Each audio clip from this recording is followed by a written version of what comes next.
actually speakers from here, and then actually I do think one of these will end up being remote participants. Okay, that's what I meant to see the queue. Yeah. Yeah. All right. Sorry, I was just looking at that. I didn't even see it right there. Yeah. All right. That's. You just have to kind of like open your eyes. Oh, when you reach a certain age, it's hard. Yeah, I mean, Yeah. it's like your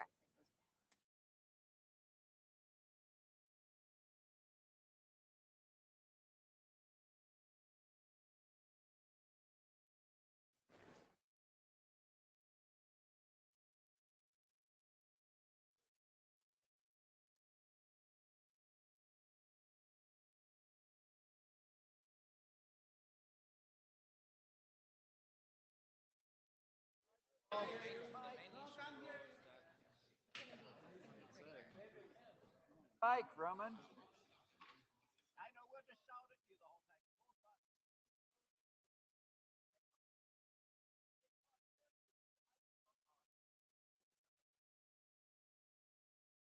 Subscribe though. Uh-huh. Is that hot? All right, now it's hot. This is a good lighting. This is a good lighting for me. All right. Well, good afternoon, everyone. We're going to get started. This is the. Well, there we go. This is sunrise now. This is the Ietf 21 Plenary here in Dublin, and welcome to all those that are online joining from around the world. I want to say how excited I am to be back in Dublin and back in Ireland. There's a tremendous commitment here to internet standards, and they are committed not only to the work here we do, but they absolutely want conformance and compliance, and they have fielded a new workforce here for us that provides the security patrol for our RFCs here. So this was observed in the wild, and hopefully if you've been out and about, you got a chance to see that. Before we get started, a few administrative things to call out. The note well, of course, applies here as it does to any of the other meetings here that we have, and this enumerates our mandatory kind of responsibilities around intellectual property, anti-harassment, and associated processes for how we do standardization in this organization. Best practices, we have a number of you online, so thank you really for joining us. So please keep your audio muted, keep your video off. When you are in the queue and you are recognized to speak, feel free to turn on your video and, of course, unmute. And best practice from the experiences we've had kind of with MeetEcho is a headset really works best.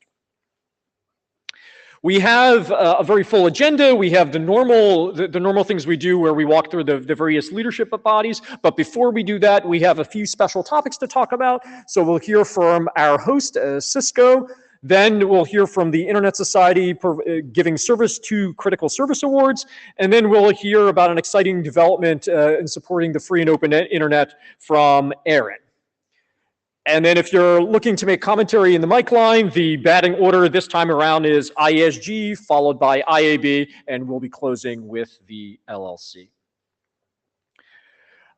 We're all sitting here. It's a lot of logistics to really make this meeting the success it is on a non-technical level, to give us the forum to talk about the standards and protocols. And that directly is because of the support of the different organizations that you see listed here. That's for the Secretariat, that's the MeetEcho team, that's the NOC, it's the support from the professional staff in the LLC, the tools, and the hackathon. So there'll be a lot of kind of clapping throughout kind of this evening, but I want to start here to really thank the team that made all of this really possible for us.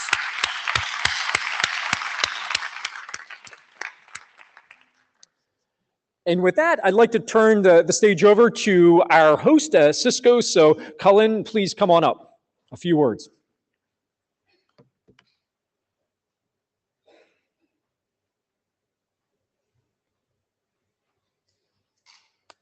Thank you, Roman. And I'm going to try and take those few words advice to heart here. So I know that all kinds of people travel incredibly to get here. I know a huge amount of work that everyone puts in. And on behalf of Cisco, we just wanted to say thank you to everyone to the stuff we do here. It makes a huge impact to the world. Our stuff is used all over the place. The stuff that is developed out of this community has changed so many things over the past 20 years. And thank you all for this. So with that, have a great evening.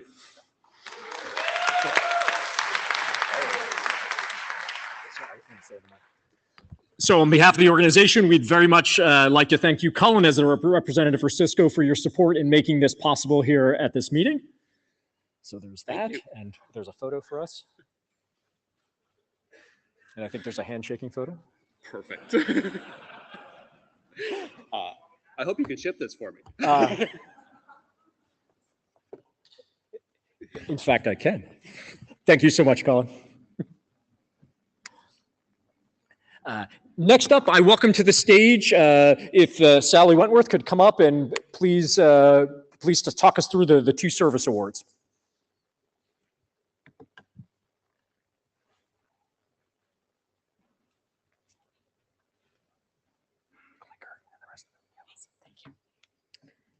Good afternoon, everyone. I am Sally Wentworth, and I'm delighted to be here today to honor some truly remarkable individuals. For those of you who don't know me, I am the new Internet Society's CEO and president, and it is a true pleasure to be with you here today and to be part of this community. It is my honor today to present two awards. First, the Itigen Service Award and the Jonathan B. Postel Service Award. Let's see. First, I'll begin with the 2024 Itigen Service Award. The Itigen Service Award is named after Dr. Jun Ichiro Itigen Hagino. The award recognizes and commemorates extraordinary dedication of Itigen to IPv6 development. Itigen worked as a senior researcher at the Internet Initiative Japan, IIJ, and was a member of the board of the Widely Integrated Distributed Environment, or WIDE project. He served on the CAME project as the IPv6 Samurai and was a member of the Internet Architecture Board. After he passed away far too soon in 2007 at the young age of only 37, this service award was established by Friends of Itigen and has been administered by the Internet Society.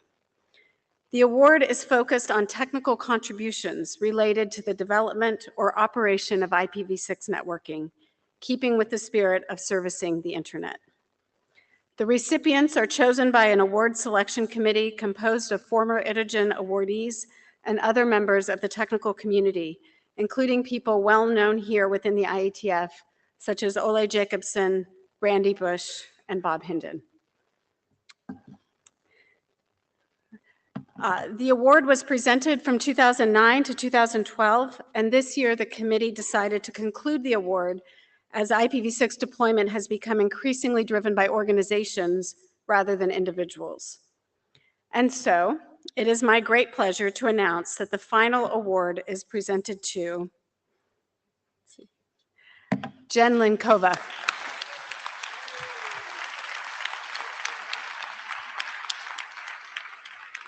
Many of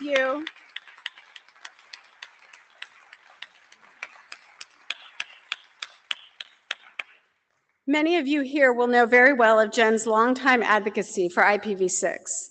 The words of the committee were that she was selected for her tireless and selfless efforts to make IPv6 more deployable in enterprise networks. So please join me again in congratulating Jen.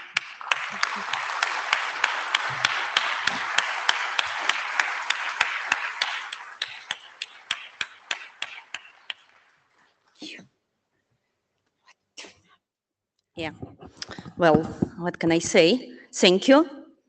Thank you, everyone who made it happen, for believing in me and my humble work. I just try to get some fun, and look what happened. I'm still getting fun, yeah. So, yeah, thank you again. I never met Itigen, but it's a great honor to be somehow associated with his work. And I think it was the first thing I learned about IPv6 is CAME project. So it's, as I say, it's a real honor.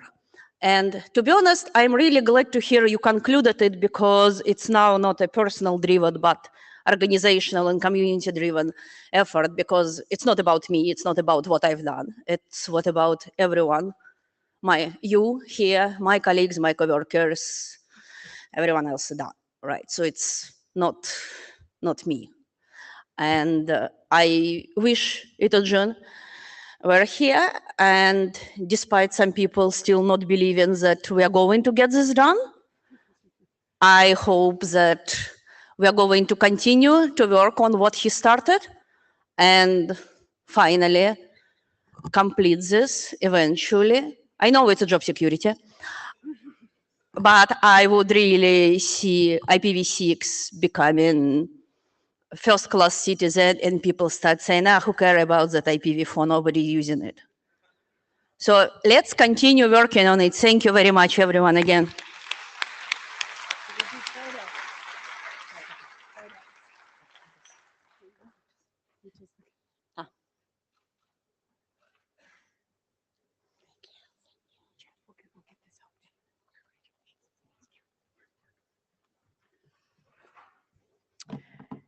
Turning now to an award with which many of you are familiar, the 2024 Jonathan B. Postel Service Award. As many of you know well, John Postel played a critical role in the formation of the RFC series that we are all here this week to develop.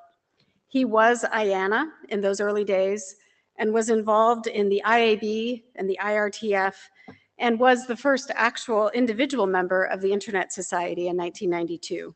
He was truly an Internet pioneer.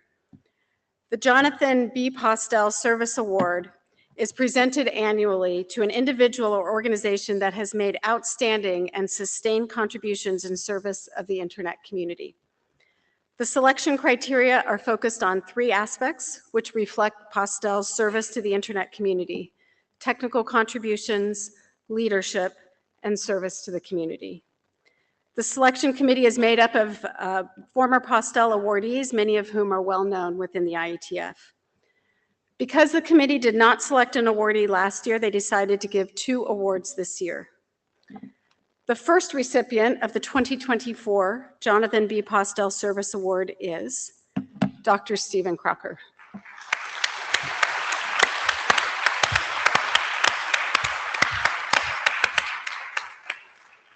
Dr. Crocker has been involved in the Internet from its very earliest days. Steve worked directly with John Postel and was the author of the very first RFC, RFC1, along with many other documents of that time. As we all know here, these documents, the RFCs, are essential to the evolution of the Internet. He was nominated for his many contributions to the Internet and its predecessor, the ARPANET.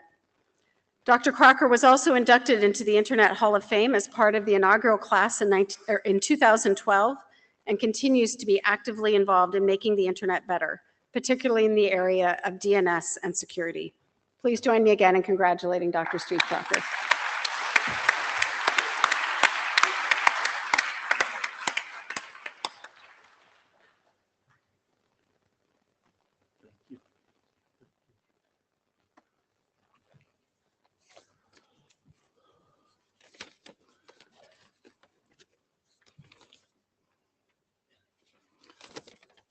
This will be short.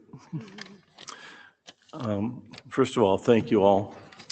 1968, John Postel, Vint Cerf, and I were among graduate students in the newly formed computer science department at UCLA. We didn't arrive there intending to work on networking, I don't think. I don't know what the others had in mind as their own personal agendas, but I know what mine was, and it was often a different direction. But UCLA was selected to be the first site on the ARPANET. There were really 4 sites that were sort of selected all at once. And we were drawn into this network project, sort of like a vortex. It was inescapable, and we just got sucked in and kept going. I tried to escape some years later and got drawn back in again.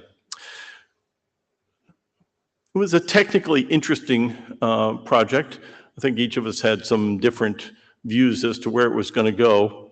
I had some very lofty ideas, and to me, connecting the computers that looked like it was obviously useful would have a big impact, but wasn't really scientifically deep. So I used to sneer that it only had socially redeeming values. We're now 50 plus years later. lots and lots of adventures, lots of interesting people from different walks of life, scientists, entrepreneurs, government bureaucrats, made friends, met my wife, and lawyers, lots and lots of lawyers. Endless opportunities and challenges, and a great deal of luck. So with that, thank you very much.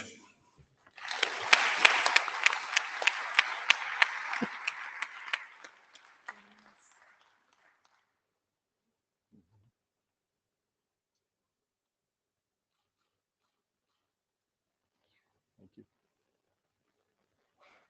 Thank you. Thanks very much.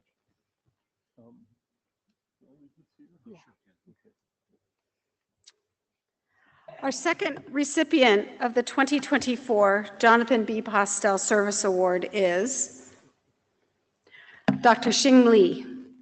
Dr. Li was nominated for his contributions to internet development in China, Asia Pacific, and globally. Professor Li is the Deputy Director of the China Education and Research Network Center and is one of the pioneers of the internet deployment in China.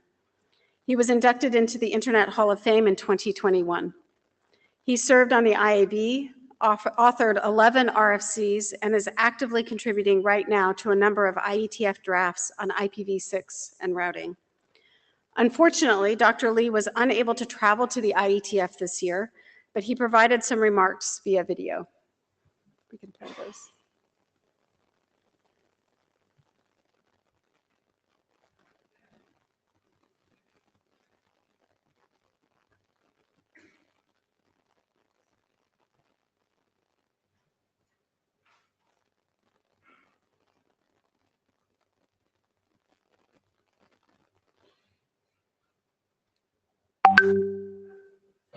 I'm deeply honored to receive this award today.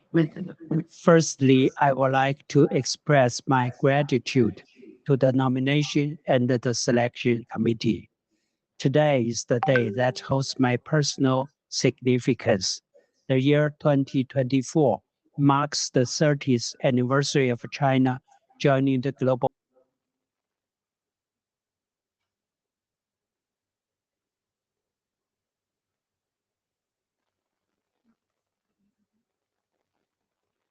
Ietf held here in Dublin. I present our work on stateless IPv4 IPv6 translation technology. This enables IPv6 only SONET2 to communicate with global IPv4 internet.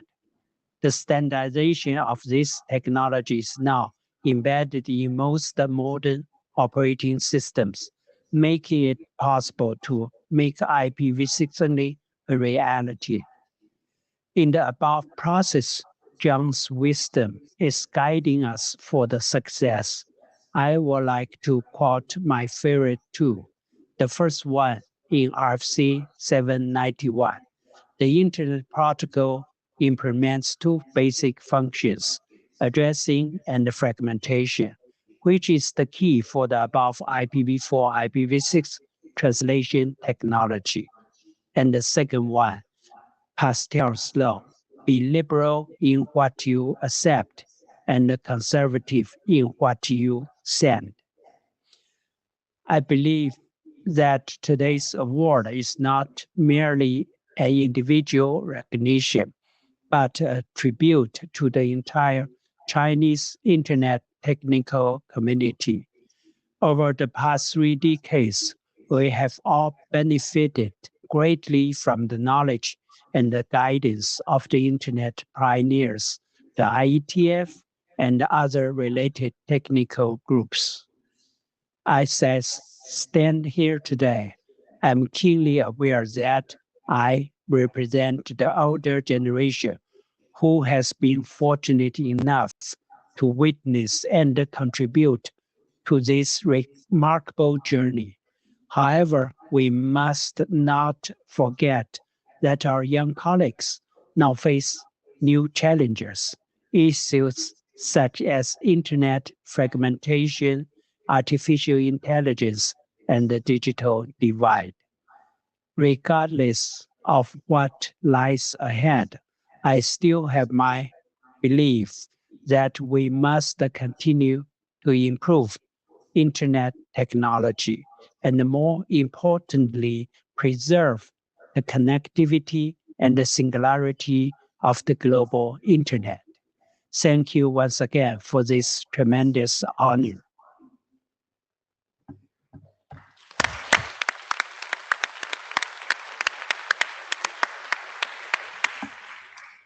Once again, congratulations to both Dr. Crocker and Dr. Lee for the Postel Service Award and to Jen Linkova for the Itogen Service Award.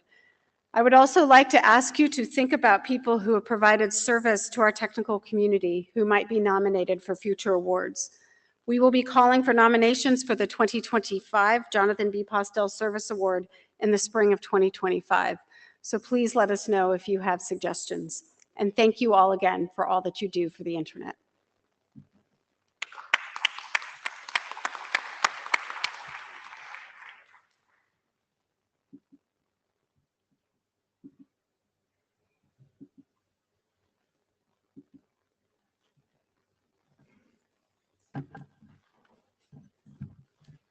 Thank you for that reset. So I welcome up to stage Mark Costers. He's the CTO of the American Registry for Internet Numbers, Aaron, for some exciting news about support to the IETF.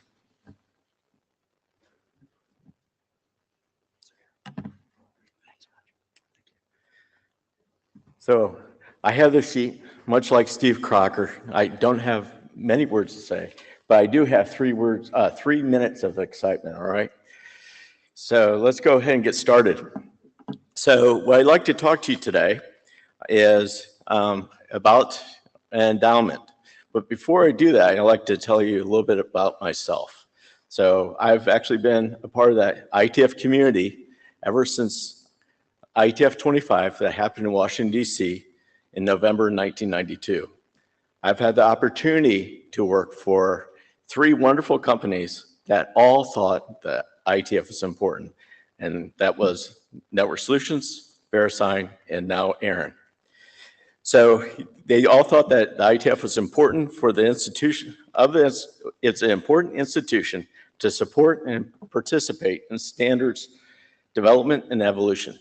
To that end, I'm happy to have the honor of announcing today that Aaron has made a second $1 million contribution to the IETF endowment to reflect the strong commitment of our community to the internet protocols and related work of the IETF.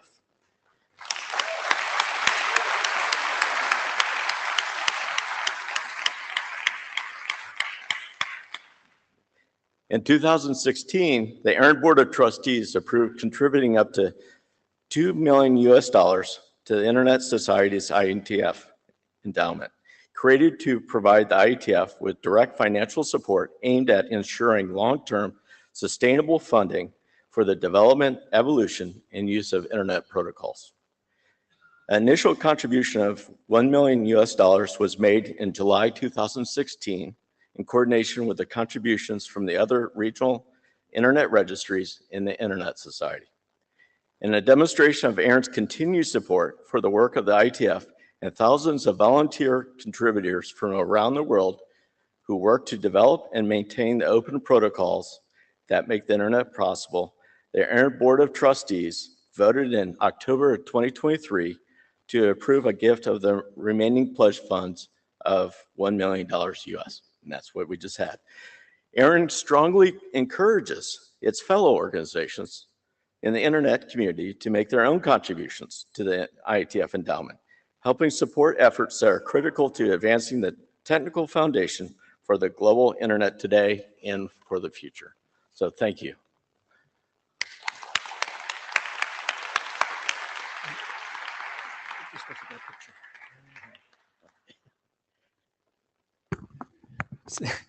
So on behalf of the IETF community, we thank you so much for your support and contribution for a free and open internet, and good things are ahead. Absolutely. Thanks so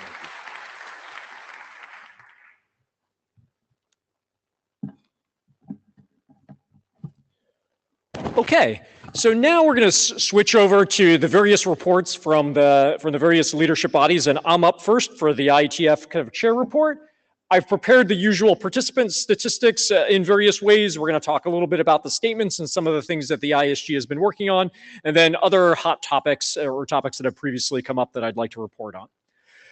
Some stats about how folks participated in Ietf 21 and how many came. Some raw numbers you can see there on the left side. The one new figure that we have there that we don't often talk about is how many of the people that are participating in the meeting are absolutely brand new. I'm not going to embarrass some of those that are here in the room by pointing to them or making them raise their hands, but by the numbers, 16% of everyone that participated in this meeting, this is their first time here at the Ietf, and all I can say is welcome. I hope it's been kind of a great experience for you, and I hope you come back.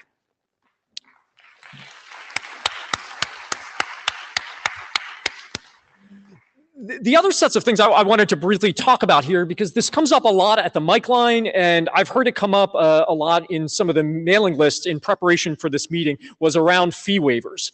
Now, we have a significant number of remote participants, and it's phenomenal. They're able to participate like the on-site participants through the Meet Echo tool. But there often is this question that comes up with the fact that remote participation has a fee associated with it. And that is exactly correct. There is, in fact, a fee to participate. But here in the Ietf, and with commitment from the Ietf Administrative LLC, we do not want that fee to be a barrier to participation in the standards process. So I want to reiterate again that there is an unlimited fee waiver program that's running, which means practically, if you want to participate remotely and you cannot afford the fee, with no questions asked, you can get a fee waiver and you will be granted that fee waiver. And to just kind of give you a sense of that, on every given kind of meeting, hundreds of people participate in this process. So roughly half of all those that participated remotely in this meeting used a fee waiver. So again, I want to reiterate, spread the word to your colleagues. If they want to participate online and are unable to pay the fee, there is a fee waiver, and they can absolutely join us in the technical community here, having the conversations on the technical standards and advancing the internet. Some of the other things that are there, or questions always come up about the on-site fee waiver process. That's a little bit of a smaller program that we run there, and you can see some of the stats there from the discretionary process that the chair has and the chair of the IRTF.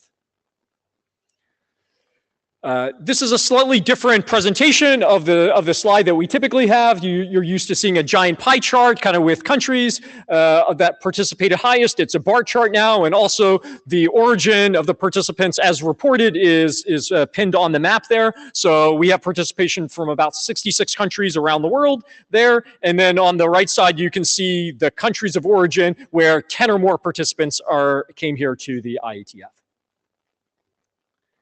And then the other thing I wanted to highlight is contextualizing how many people are participating here in Dublin relative to some of the other meetings that have happened in the past.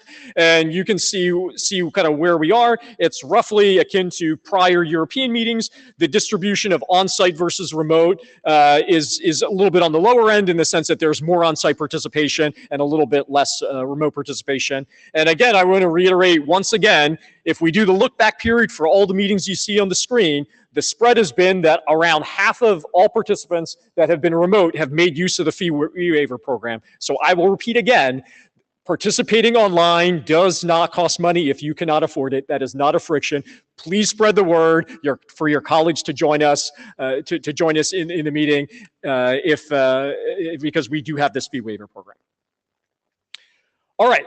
So that's about the on-site meeting in your working groups, but I always like to talk about the future, and one of the most important things we do here is really think about the future, and we do run the Ietf childcare program, where you can participate in the meeting and drop your child off and there get high-quality care.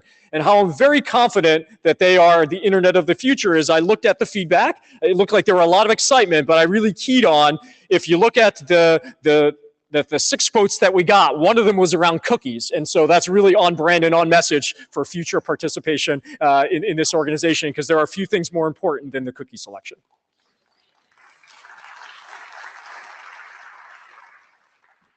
The ISG made a number of announcements and statements here.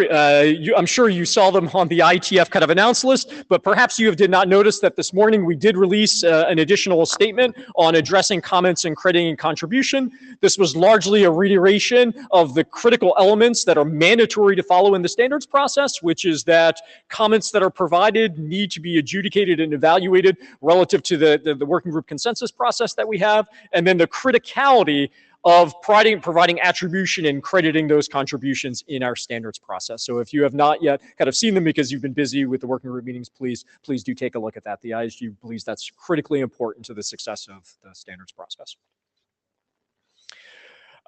These are kind of some pointers to some stats. I will note that the appeal count there says 0. I was told right before I walked into this meeting that an appeal has been filed, so it is now an appeal of 1 that has happened since Ietf 120. And then here are some other pointers that get you to all the material that I'm about to talk about. There's been questions in the community around, what is the ISG kind of working on? What's the throughput of documents? So I want to bring up this chart that I introduced at the last plenary. So it's a little bit of a representation of what I would call the middle of the document pipeline process. So when you're working in the working groups, that's phase 1. Then it gets sent to the ISG, and the ISG does things with it. And then once community comments have been adjudicated, ISG comments have been adjudicated, that gets sent to the RFC editor. So this chart is really reflecting the in and the out of what goes into the ISG and gives you a sense of what is the workload during formal telechats that your ISG is kind of working on. And the one thing I just kind of wanted to point out, last time I presented this chart, so this is the second from the left, the Ietf 19 and Ietf 20, a comment was made that, look, the blue bar is much higher than the orange bar, and the blue is the input to the ISG, and the orange is kind of the output. And I try to kind of explain that, listen, documents sometimes take a while to kind of process. Sometimes that's ISG, sometimes it's kind of not. So I just want to point out the opposite has happened coming into this meeting. Since the last time we met together, the orange bar is higher than the blue bar, and so the throughput out of the ISG is higher than what happened, than what got sent in. And again, that's not that necessarily the ISG did more things. It's just that perhaps the community conversation took a little kind of longer there, and things unwedged before the meeting. I mean, what we're largely looking for is not large variability between those two bars. The other feedback I've heard over the kind of the past months that I started talking about last meeting and doing again was there was concern around documents sitting a long time in the publication request queue with the various area directors. So here is the re-rendering of the stats as of a couple of days ago when that chart was made, which is that all the documents sitting in the publication request queue of your area directors was sent after the last meeting, and the vast majority of them actually were sent in the last month, sometimes on the order of a couple of days. So in a sense, one of the stats I reported last time was what is the balance of kind of documents and pub rec from the last meeting. This time, everything is new since the last meeting. And I really want to say thank you to the ADs about how hard they worked on that, because the magic that made that possible is the load balancing, which was area directors helped each other in area and out of area directors. So there was area 1 and area 2, and area directors not in that area stepped in to help process documents that were taking a little longer on the pipeline. And this really reiterates all the great working relationships and how the ISG is working on a team for the common goal of getting the standards through the process. The last part of the pipeline that I wanted to talk about is things in the working group, things in the ISG, and then last one is it goes in the RFC editor. And this is an area where the ISG gets all sorts of questions because the ISG is done, so now do I get an RFC? No, there's a little bit more to do because it needs to be run through the RFC editor to frankly make it sometimes very much more readable and a whole lot of other processes. But the big question is, well, how long does it take to get to? So I wanted to flash up some stats that you can already get and have been able to get for kind of quite some time, but maybe you were not aware that you have access to this. So if you go to the URL that's listed there in source, these stats are generated, someone will correct me if I have it wrong, twice a week to give you a real-time indication as in measured twice a week of how long things are taking to process in the pipeline. And I want to make kind of two commentaries. So first, to set expectations, look at the blue bar. And what that means is that right now, the median wait time for documents in there is about 7 weeks. So if the ISG has done your document, it will pop out no faster to RFC than those kind of seven weeks. And that number goes down a little bit. That number kind of goes up. But what I really want to draw your attention to is the things you in the working groups have a whole lot of control over, and that's what's in brown and in red. And so these are the things where the participants, with the authors, the editors, and the working groups need to get involved. So you probably heard about this Auth48 state in its origin story of it was the final check with the authors, and roughly let's turn it around in 48 hours. Well, that 48 hours right now, the median time is about 4 weeks. So if you're kind of want to move your document faster, respond to the RFC editor kind of faster, and let's shrink that time. The other place that actually introduces the most significant latency are those things in red. And to decode what misref 1G and the others means, it means missing reference. And 1G means that your document is missing the normative reference. So that is the document that you're normatively referencing has not yet been submitted. And 2G means it's one indirect, which is the document you are referencing is missing one. And then in the 3 means the document you're referencing is missing kind of one. And so this is entirely in the control of kind of working groups. So you submit the document, but it's going to wait there until the other documents are done. And so this is a place where working groups can provide a little bit of energy, because that in fact introduces significant delay, as you can see there, on the order of tens of weeks. Okay.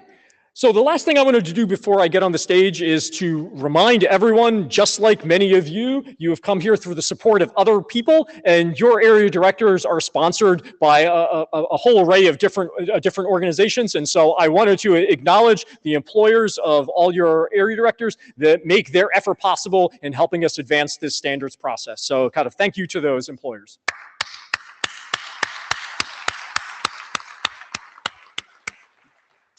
All right, I invite to the mic up Tommy Pauly, chair of the IAB. Thank you. Yeah. Thank you, Roman. All right, I'm Tommy Pauly, and I'm the current IAB chair. I'm going to give you a very quick update on what the IAB has been doing. I'll try to be as fast as Cullen was earlier, but it probably won't get quite that well.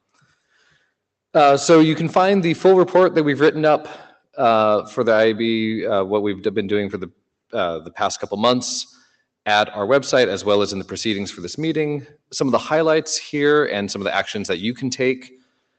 First, we have a workshop that is coming up in December. This is the Next Era of Network Management Operations Workshop, or NEMOPS. And if you're interested in participating in that, the deadline for paper submission is November 17th. So please do that if you are interested. We also held a workshop recently in September that was very successful on AI control, and this is looking at how we have mechanisms to allow or prevent AI scraping various information from sites and other related issues. And we have an initial report from that workshop that has been published just this week. So please read that, check it out. It will go through some more revisions before being published, but we're excited to share that progress. We also, on the IAB, deal with many appointments, and so there are places where we rely on getting feedback from the community. So we have just sent out the call for feedback for the ICANN NomCom nominees. That is now open. Please do provide us feedback. And also we have a feedback period that is closing just today for the IRTF chair candidates. Colin, who's going to be speaking after me, has been the IRTF chair for a while and is going to be stepping down. We expect to be selecting the new IRTF chair very shortly, and that announcement should be coming in the next couple weeks. If you have any feedback around those appointments, you can email the IAB chair and execd@iab.org. And if you have general comments or thoughts that you'd like to share with the IAB, you can just email the whole IAB at iab.org. And that's all from me. And next, I will hand over to Colin.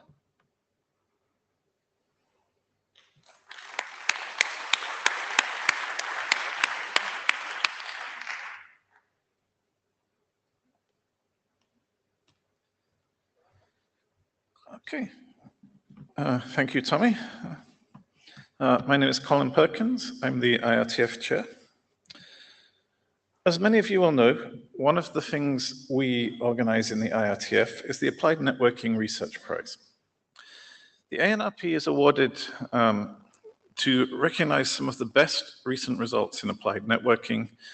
It's awarded to recognize interesting new research ideas of potential relevance to the standards community. And it's awarded to recognize upcoming people that are likely to have an impact on internet standards and technologies. We're very pleased to make these awards. We're very pleased for the sponsorship and support of the Internet Society, of Comcast, and of NBC Universal to support these awards and to make them possible. The nominations for the 2025 Applied Networking Research Prize are open now and will remain open until the 15th of November. So if you know any good applied networking research, if you know any good people who you think deserve one of the awards, please do nominate either third-party nominations, or please nominate your own research if you think it is of a suitable quality. I'm also very pleased to announce the award that we made 2 ANRP awards earlier this week. 2 absolutely fantastic papers to Sosan El-Zaha, who I can't see her, but she is here somewhere this week at the back here, who was speaking had an absolutely fantastic paper on reducing the carbon footprint of internet routing. And to Ming-Chi Wu, who unfortunately couldn't make it to this meeting, but had a really great paper looking at understanding censorship of fully encrypted internet traffic. As I say, 2 absolutely fantastic awards, 2 great papers. If you missed the talks on Monday, please do look at them. They're online and the videos are on YouTube. And Sosan at the back there, please do talk to her if you're interested in reducing the carbon footprint.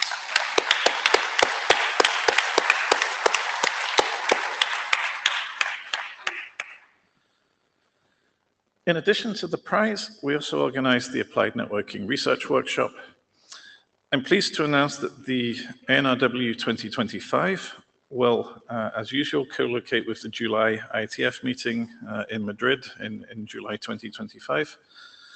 The organizers this time will be Anna Brandstrom, who is a long-term IETF participant in the transport area, who I'm sure many of you know, and Ryan Beckett from Microsoft Research.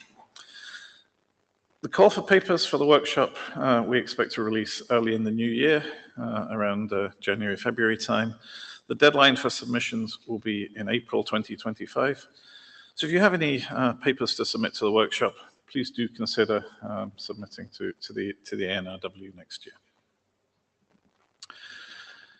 We also run a diversity travel grant program. We're very pleased to offer this to try and bring in early career academics and PhD students from underrepresented groups, from underrepresented parts of the world, to attend the IETF and IRTF meetings. We have some statistics on the slide. I hope that is readable, showing the breakdown by gender and by geographic location. And I'm very, very pleased that we can offer this, and thank you very much to the sponsors who are supporting this. Travel grants for the coming meeting in Bangkok, the call for travel grants will open shortly after this meeting. So if you're interested in applying for a travel grant, please do look at the URL shown on the slide in the coming weeks and make sure to apply. And finally for me, I spoke about the IRTF Code of Conduct at the last meeting. I was hoping to announce that we had approved that this time. We're not quite there. But hopefully in the next week or so, we will have approved the Code of Conduct. This is in the final approval ballot from the IRSG. We're just sorting out the last details. So hopefully we will see this approved in the coming days.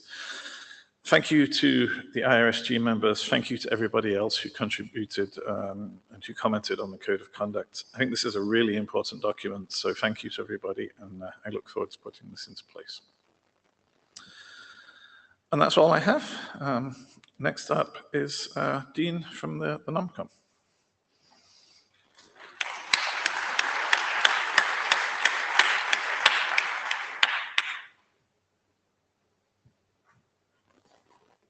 How would you have to do something? I'm supposed to tell jokes or sing or something, right? Yeah. It's a long walk, Pete. All around. Thank you. Excuse me? Yeah, check. It's working. Good. Hi, good evening. And I'm Dejan Bogdanovic, the official cat herder for 2024. And as you know, this is the NOMCOM composition for the 2024-2025. There are a few of us here who still have the energy after 12-hour interviewing multiple candidates and multiple nominees, as well as having initial deliberations among us on rating it. So we usually have the 10 voting member and the 7 liaisons. The liaisons are helpful, trying to, by explaining certain things for the bodies that we are looking for to fill in the positions. And we have to fill in quite a few positions, but for us to be able to do that, we also need a little bit more support from the community. I said we have some really nice statistics on our private pages, and I wanted to share this with you. So we receive a lot of nominations, and there is quite a few of very well qualified nominees that are, being recognized by the community that they could be doing a good leadership work for the community. But it's a process that requires dedication, and at the end we come out to a pretty small pool of the nominees that accept the nomination as well. We'll go through the whole process. The one thing is, which I would encourage you, if you're getting nominated, but you don't feel that you don't have time this year, accept the nomination and provide that feedback.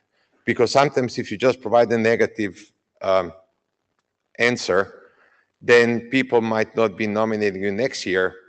And I received some feedback, I couldn't do it this year, but I can do it next year, please keep me in mind.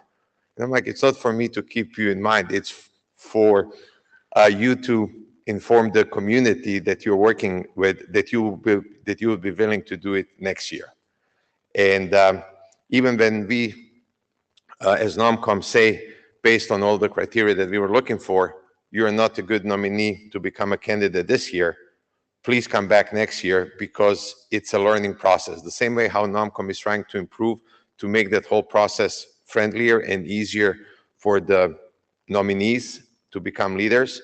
This is also a good thing that, hey, when you're interviewing for a job for a long time, having a couple of interviews will help you get into to learn how to interview and provide the answers. We are interviewing some really good nominees who can be candidates, but they don't have the experience in interviewing. They get a little bit, I don't want to say afraid, but uncomfortable in a situation like this, because it can be uncomfortable. You're answering in front of 10 people or 15 people, and it's like, defending your PhD thesis or, your master's degree, and it is not that. So based on these stats, I would encourage you to accept the nomination, try it out, to go through the nomination process, and don't view the negative answer as a definite no.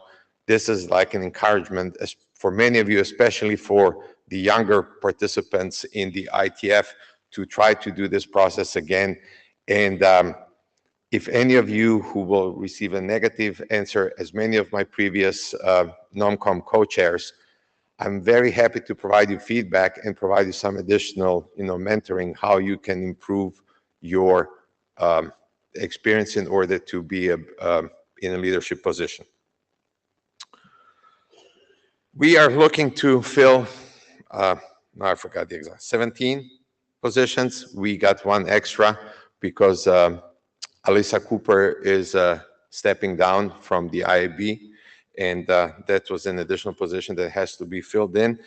But other than that, it's a pretty standard non-com year with the exception of one extra IAB term. I like this 1 year extra IAB term. We are asking all the nominees if they would prefer 1 year or 2 years terms, but sometimes this 1 year term can be viewed as it's an opportunity for me to show myself my contribution, especially if I'm a more inexperienced participant, where I can step into that role and be happy to accept it because you can show your energy and your good intentions that people will value. And especially in the next year interview, you will have an advantage, could be very positive compared to the other nominees.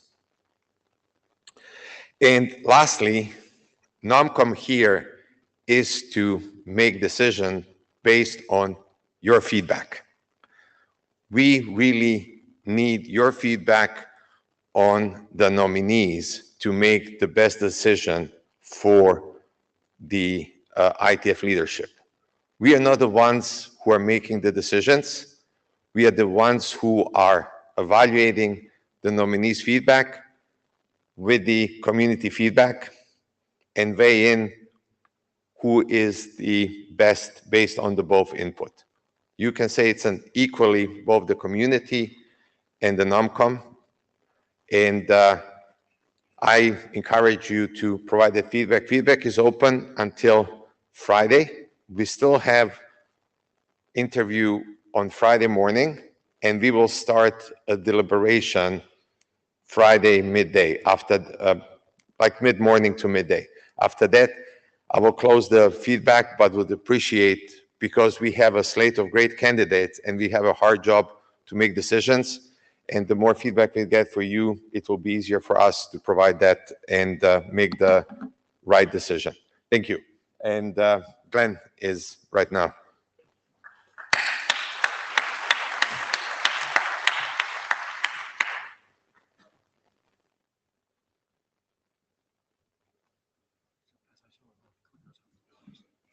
Hi, everybody. I'm Glenn Dean. I'm the chair of the IETF Trust and the president of the Intellectual Property Management Corporation, which is what the trust is becoming. Before I get started, I want to call out, not only is Steve Crocker an award recipient, you were on the first batch of the IETF Trust from 2005 to 2007, so thank you. IETF Trust. I've talked in the past about what we do. We manage the intellectual property, copyrights, trademarks, and things like that, but not patents for the IETF. And we enable the IETF to do its work without being told, no, you can't do stuff because you don't own the copyright. We hold the copyrights to RFCs, internet drafts, and things like that. We even hold the copyrights to the photographs being taken right now of me being up here. There are 5 trustees. 3 of them are appointed by NOMCOM, 1 by the ISG, and 1 from ISOC. These are the 5 trustees. So we'd like to give a report out every time on what we've been up to. Since we last met at IETF 120, we've had 2 licensing requests come in. Out of those 2 licensing requests, we have given 1, which is a new trademark licensing request. That's actually part of the restructuring efforts. The existing IETF Trust got a license request back from the IPMC to manage the IANA marks so that everything can keep going while we're doing the transition work. And one licensing request was not granted. We issued no direct RFC licenses, and we also did not get sued, which is always awesome. Nor did we sue anybody. We are doing a restructuring, as I've talked to this group before about. We are converting from a Virginia trust to a different legal structure, Delaware, not-for-profit corporation. We had really tried really hard to keep the name the same. We wanted to keep the name IETF Trust in the conversation, because we all know the trust. It's been around since 2005. Unfortunately, the word trust has a lot of very specific meanings legally and in other ways. We weren't able to do that. We tried. We spent a lot of time discussing various strategies, various approaches. In the end, somebody said, it's time, pull off the Band-Aid. and so we did. So we're rebranding the trust. The naming of it within the community going forward will be called the IETF Intellectual Property Management, IPM. We tried really hard, trust me. I can show you the email chain. So IPM is what we're going to be called short form instead of the trust. And the legal part of that backs that up is the IETF Intellectual Property Management Corporation. So what does this mean? It means a couple things. One, you can see on the left, the old and the new. The old was called the IETF Trust, the new is the IPM. One was a Virginia Trust, one is a Delaware corporation. One was created in 2005, the other was in 2023. The other big changes are going to happen. The IETF trustees.ietf.org website it's going to be maintained forever because the documents there actually pertain forever to the IDs and the RFCs that were published or submitted during those documents' lifetimes. So those documents you see, TLP 1 through 5, which are the rules for how you can use those documents, they're going to be maintained as legacy. And the RFC contributor rights, they started out in 1992, and they culminated with one we all know, RFC 5378. That's all going to get updated, as you can see on the other side. So we're going to send out some emails. We're going to let everybody know what's going on, but I wanted to let you know that's the overall plan. We have the trust legal provisions. We are cleverly going to rename that to the technical legal provisions, so we can still call it the TLP. And we're going to start from version 6, so that we have versions 1 through 5, and then version 6. Before anybody says, oh my gosh, you can't do that, I'll point out the original name for the trust legal provisions used to be the trust legal policies. So they haven't always been called legal provisions. And we're also going to provide a revision and update to RC 5378. So that'll get a new number, and we're going to work with Roman, who said he will AV sponsor that, to get that done and published. And I want to point out one last thing on that. We are not changing the IETF's intellectual property rules as part of this thing. Those are all staying exactly the same as they are. We're only changing the corporate backer, the legal entity that owns the copyrights. And so practically what you're going to really see change is the boilerplate, right? This is the thing that appears at the top of IDs and RFCs. It's going to change from saying IETF Trust. It's going to change over to say the Intellectual Property Management Corporation. And the URL is going to change, and the name of the TLP is going to change. That seems pretty simple. It's a lot of work. So if you are a tools developer, and we're already working with the IETF tools, but if you've got your own templates, your own cheat sheets, your own tools for developing internet drafts, one of the things you're going to have to start planning for now is changing the boilerplate that goes to the top of your IDs when you prepare them just for submission. Work with the tools team for that, and IDness will take care of that stuff. But if you have your own tools, this is your notice, start working on it now. We will set in the future a cutover date, and that will depend upon when we can publish the new updated RFC 5378 and the new TLP 6.0. So we're working on those. When we know what the date for those will be, we will tell everybody so that you know what the cutover date will be, and then after that date, the new boilerplate will be in use. After that, so that puts everything in place. It's been a long journey. We are getting really close to shutting the old trust down and just being only the IPMC. To get there, we got the things on the one side here, which are IETF related, and it's the update in the boilerplate and all the tools that support it. The other part of this is the IANA. When the IANA transition took place a few years ago, some things from the IANA were given over to the trustees to manage, 3 trademarks and a few domain names. We're working with those parties to get approval for those transfers to the new entity and get the agreements in place and signed off so that we can give it to the new corporation. So once those 2 big things are done, we're going to do the very final step, which is do any federal tax filings, and then we're going to shut down the Virginia Trust. And at that point, we're going to have champagne and say the restructuring is complete and the trust is going back to being very boring. Here's them clapping. If you want to come and talk to a trustee to know more about this restructuring or what's going on, we're holding office hours tomorrow from 3:30 to 4:30 p.m. and we'll be up in Wicklow, a multipurpose room 2. And if you want to send us email, that's our email address. So, Jay, And Jason? So before you leave, do you want to take questions now, or would you ask that folks come at your office hours? Oh, gosh. Well, we've only ever had one question. I So, wanted to provide the opportunity. We've come to realize that. So. Does anybody want to ask us a question? If you do, come and see us on office hours. We don't get a lot of visitors. We're not lawyers, but we do legal things, and they're important to the ITF. So if you want to learn more, come and talk to us. We really do like people socializing with us and asking questions about the trust.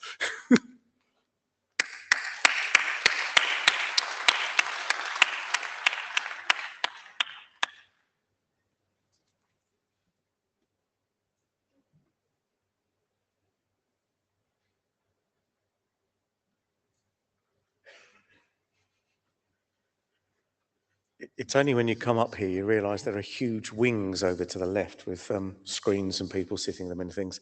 Hi, I'm Jay Daly. I'm the Ietf Executive Director, and I'm going to start off by welcoming you all to Dublin and those of you online, and a big thank you to Cisco, the host for this meeting. Thank you very much.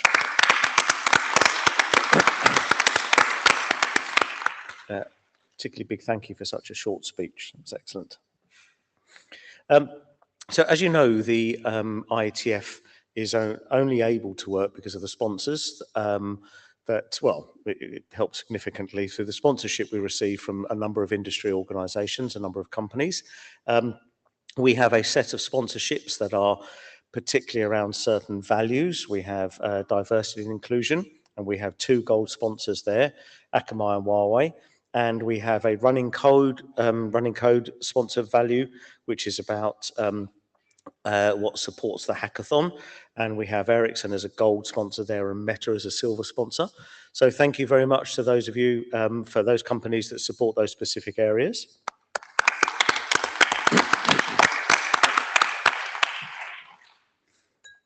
And also a big thank you to our bronze sponsors, and I'll note especially that we have NTT have now signed up as a bronze sustainability sponsor, and we have DENIC as our bronze open internet sponsor, who are both new to us. Thank you very much for these other sponsors that help us continue.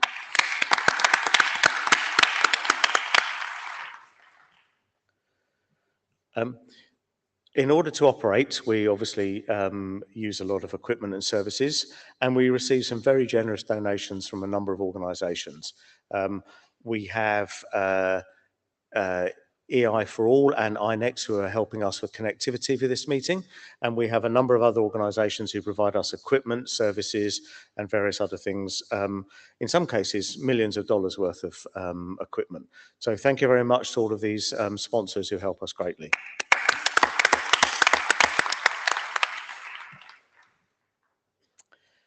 So as a reminder, we have now an online store where you can order t-shirts.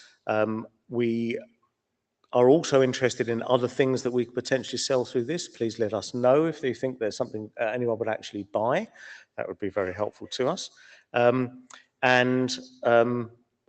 does have worldwide delivery. We've had questions about that. As far as we know, we can get those everywhere. So please take a look at that. Now, I'm slightly concerned I've missed a slide about the global hosts. So, assuming it's not there later, before we get on to, well, I'll do the people and then we'll do the global hosts. So, as Roman mentioned earlier, we have a number of volunteers that help us. So we have a code sprint over the weekend where we have people who come and give their time to develop code for data tracker. And then we have the NOC volunteers who come and run the network that we are all now using rather than listening to the conversations. So thank you very much to all of them.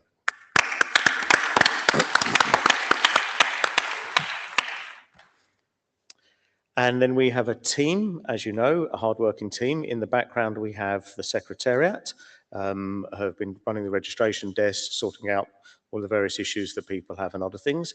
We have the Meet Echo team, who are running the remote participation, which Roman will tell you is significantly better than that you might expect in many other forums you go to.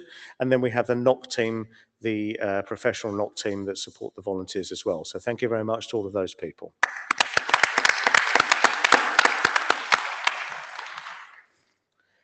And then you don't need to clap for this one. I'm on there, so it always feels a bit weird. But this is the NOC staff. This is the LLC staff, of whom most are developers, and then there are me, Debbie, and Greg who do the finances and administration side of things. So thank you very much to all of them as well. Okay, we will clap. Oh, and there it is, the global hosts slide, sorry. So we have these 7 organizations that are our global hosts. They're the ones that give us a regular commitment of 6 to 9 years and are sponsoring the meetings, as Cisco sponsors this meeting. And so it's a very long-term commitment. We know from speaking to the global hosts, this is something that they have to really fight within their organizations to be able to do. And it is a very strong measure of commitment. So we are very pleased to be able to continue with our global hosts. Thank you very much.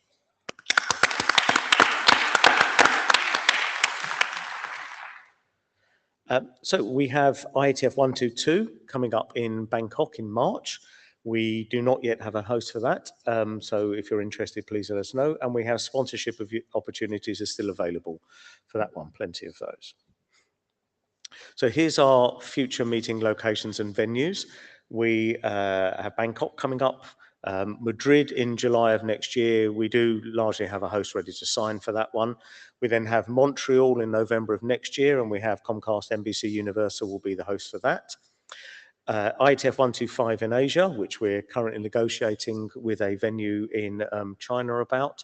IETF 126 in Vienna, which is back in the same place that we went to Vienna a couple of years ago. IETF 127 in San Francisco at the Hilton in Union Square. The whole area around there has really been cleaned up recently and quite changed, so we think that would be quite a different meeting.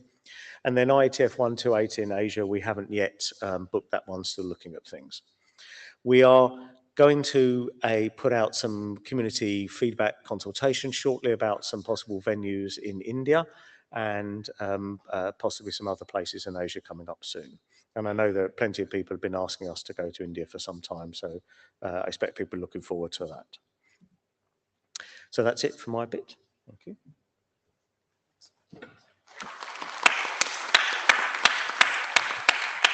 All right, thank you, everybody. I'm Jason Livingood from the board, and let's kick off here. First up, I think you know all of us by now. The one thing that'll be changing at the end of December is that Sean and Shauna will flip roles, and Miriam and I will also flip roles as part of our transition plan to make sure that we're passing off and have good continuity, since Sean and my terms end in March. So we're getting prepared there. We have a bunch of upcoming board meetings. These are on our website. Feel free to join. You know, we often have very few people join, so if you ever have questions or comments or want to ask things, whatever, please do dial in. This is a quick snapshot of the financial situation. I really wish I could take credit for all the investment income, you know, but really we're investing in the broad market, and so we, you know, sort of rise and fall as the market changes. Of course, it's down to our, you know, investment strategy and so on, but all of the rest of the things are coming in line as we approach the end of the year. What we're going to be doing between you know, now and the end of the year, you know, probably late December, is putting out something about the 2025 budget. So sort of a narrative of, as we've done before, explaining what's happening in 2025, what the major costs and revenues are, and these kind of things. And I think we've also been discussing, because at the last meeting we presented sort of the long-term history of the financial trends for the organization. We've thought about doing something like that that sort of, you know, ties that back to what those long-term trends are. But obviously, one of the key things that is a part of that we've been working on is fundraising. And so I want to pause once again to say a heartfelt thank you to Aaron. Please give them another round of applause because that's a lot of money.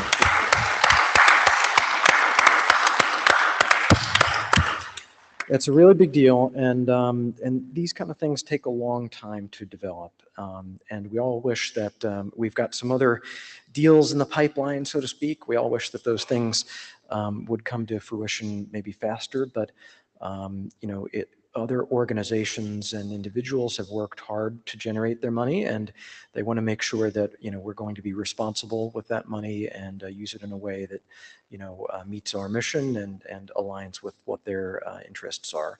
So we hope to have more news there in the future, but obviously really, really appreciate the trust placed in us by organizations that decide to invest like that. So thank you.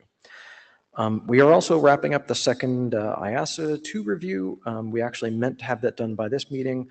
I took the responsibility to do that, but have been too busy in day job things and haven't gotten to it.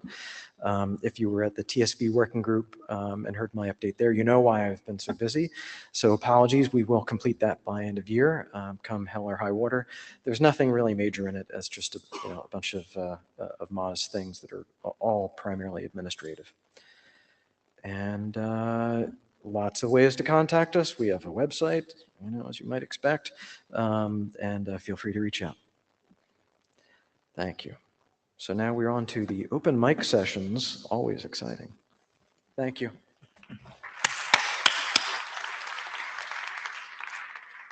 I invite the ISG to the stage.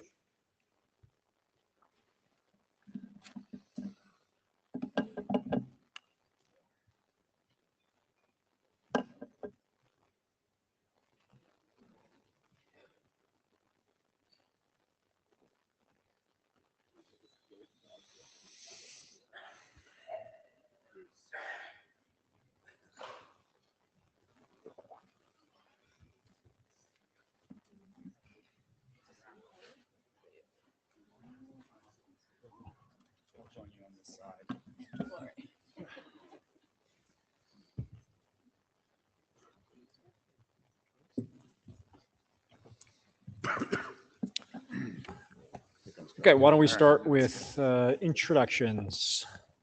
Jim, can you get us started? Jim Guichard, Routing AD. Eric Klein, Internet AD. Gunther van der Velde, Routing AD. Mahesh, Ops AD. Deb Cooley, Sec AD. Paul Wouters, Sec AD. Warren Kamari, the real Ops AD. Jahat Sharkar, WIT AD. Roman Dinenu, Gen AD and Ietf Chair. Tommy Polly, IAB Chair. Eric Vank, Int AD. Ori Steele, Art AD. Marie Kucheravi, Art AD. Francesca Palombini, WIT AD. And John. John Scudder, Routing Area Director. Okay, the mic line is open. So first up, I see Braun. I don't actually see Braun, but I see him in the queue. I heard his voice. There he is.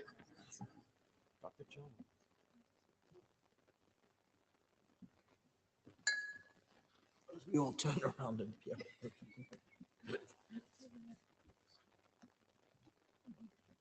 All right, this venue is not very conducive to getting to the mic quickly. My question is about the all dispatch experiment, which has run for 3 IETFs now. I was in the unfortunate situation of knowing the timelines well in advance and preparing something that required getting quite a few people to sign off on it to bring it to all dispatch. I showed up with a draft, a set of slides, and a proposed charter for a working group to discover that it had been shortened in this third session. There wasn't time for my stuff to be discussed, even though many other proposals there came with their slides very late and wound up with slides that the chairs said they hadn't had a chance to give them advice on how to bring things to all dispatch. The experiment's been different all of the 3 times, which is very tricky for someone trying to use it. So I guess my question for the group is, what's the plan for the experiment? Do you know whether you would call it to have succeeded now? And how will you test for success?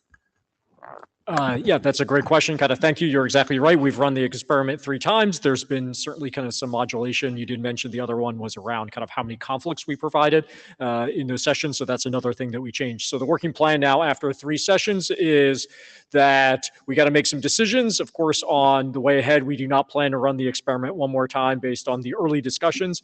The ISG is going to kind of gather amongst itself. The other thing we're going to do is we're going to ask for formal community input. We previously said, please kind of send us input as you can via email. We're going to be including some questions in the post-meeting survey to get an elicitation from the community on the way ahead. Thank you. Jen, you're next. Yeah, Jen Linkova. I remember that I think last time or somewhere in Brisbane, there was a discussion about moving Ietf primary SSID to more like advanced technology. I mean, IPv6 mostly. So I'm wondering if there are any updates on that, and if there are, do you need any help? So awesome, thank you. Yep, presented that in Brisbane. The general plan is to do an IPv6 mostly network. We're actually running on new equipment at this meeting. And if people could please join the IETF-NAT64 sometime to test it, that would be awesome. We'd like to get some load testing to make sure it all works. As far as we know, everything should work perfectly fine. The only exception is it seems some people's corporate machines have issues reaching Slack. They've got some like content filtering stuff installed, we think. And if you're using a Linux machine, you might not be able to ping IPv4 addresses because you don't have a v4 address. But that works fine with Macs and iOS and Android and stuff because you use CLAT. We also turned up a IETF-NAT network. So for people who want a normal corporate NATed network, you can now use that. But yeah, if people can please test it, hopefully at the next meeting, we might be able to make that default, or if we don't get enough tests, it'll possibly be the next meeting. But we'd like to have a default SSID that is IPv6 mostly. You look like you've got a follow-up. Yeah, I just assume that people who try that, and if they see issue, I guess it would be nice if they report it to. Yep. So everybody, please try it. Try it on your phones, try it on your laptops, try it on anything else you have, and let us know if you have any issues. Great, thank you. Pete, you're up next. So yay that you are considering all dispatch, making it permanent. Please make it as long as possible, and please have it in its own session. I think that worked incredibly well, especially this time, even though it was too short. What I got up for was I saw the post about the appeal. And I know that we have tended in this community to handle appeals sort of internally in the IASG or the IAB. I've been part of a couple of those, and I sort of regret it now, especially for technical ones. I have some weird memory, my brain is kind of old, that there was I actually remember an appeal being handled in plenary. That might be a little wild and woolly, but I do think as much as possible for the technical appeal, if you all can sort of in a very constrained way have the technical discussion publicly, that might be interesting to the community. And I think if you read 6.5 of 2026, it kind of encourages open and transparent. So if you can do that and can figure out a way to do that without complete mayhem, I'd encourage it. Thanks for that feedback. Some of us only know about the existence of the appeal and have not even had the opportunity to read the substance of it. There's going to be obviously ongoing discussion. Thank you. Tim, you're up next. Hi, Tim Chen. Just to echo the all dispatch, I enjoyed that session. I don't think the name conveys necessarily what it is to a newcomer, but it was very enjoyable. Thank you. My question is about the full Friday experiment. A couple of weeks ago, there was a 2-page PDF posted to the announced list saying that it's been declared a success. And yet, if you look at the numbers that are on that 2-pager, there's negative feedback for having the 5 p.m. Friday finish. There's 40 working groups that asked not to meet on the Friday. There's all of us then having an extra night in a hotel, being an extra day away from our families. And I just wonder to what extent, it doesn't seem very convincing reason to declare it a success. And I wonder whether other things have been tried, like maybe starting 30 minutes earlier during the day, encouraging more interim meetings, having groups that want 2 sessions to get the Friday slot, just so that some of us can get back to our families sooner rather than having to travel an extra day. Thanks for reviewing kind of the justification that we had there, and you're exactly right. There were a number of trade-offs to be made. I think the better language that I'm going to invent here on the fly, not that we considered it a success, it was we saw it as one of the only ways to satisfy the constraints that we were being kind of provided beyond fundamentally changing the venue dynamic kind of setup. So as you probably saw in the justification, there is a tremendous number and an increase in the number of session requests, and based on kind of that rising kind of trend, there was really no other way to service it. Certainly we can discourage session kind of events, but that is not kind of something where we're headed. Other things we also considered is, could we add additional tracks to kind of help, but that turns out it involved lots of different kind of contracting things and could only be satisfied many out years. And of the options kind of presented to meet the session request demand, we thought that was the way we needed to go, fully recognizing the feedback on the survey about using the Friday slot. But if you look at 115, 116, there were like 115 sessions, and now there's 150. That's a big jump. What's causing that? And there's this thing that you will always fill the available space, but it does seem like a big jump. What's actually causing that jump in sessions? I wouldn't say we have a comprehensive understanding in the need of why people want more sessions, beyond the fact that when the individual area directors that I welcome to kind of come to the mic to say more, they do look at those requests, and there's rationale and kind of basis for all that. But I'm not really prepared here to talk about what are the trends that got us there. The number of working groups has largely stayed kind of steady. That's what we do now. Sorry, and just finally, given there were 40 in Brisbane working groups that asked not to meet on the Friday, I think that was Friday, not just Friday afternoon. You could just opt not to do that. Right. Were those all honored? I'm sorry? Were those all honored, the 40 requests not to meet on a Friday? I don't have that information in front of me. I don't know. All right, thank you. You're welcome. Friday in general is not popular with a number of working groups, and we know that. Colin, you're up next. Yeah, thank you. As an IAB member, we had a really hard time understanding the decision of the ISG's decision on ITF 125. And I was wondering if you could help us understand why the IAB liaison and the IAB chair were excluded from that conversation. Thank you. Yeah, thanks for that question. The ISG fully recognized that this was a kind of a contentious decision, and we were very clear around kind of processes or procedures. And we looked deep into kind of the ISG charter, and I kind of wrote down, figuring that there would be questions around this, around RFC 37 kind of 10, and really in the spirit of the things that discussed in kind of section 2 about ensuring that the ISG could have a frank kind of discussion, the ADs could to do that. We decided to convene in the smallest group possible to give comfort, so we could have that free and open discussion, and that's how we arrived at that approach.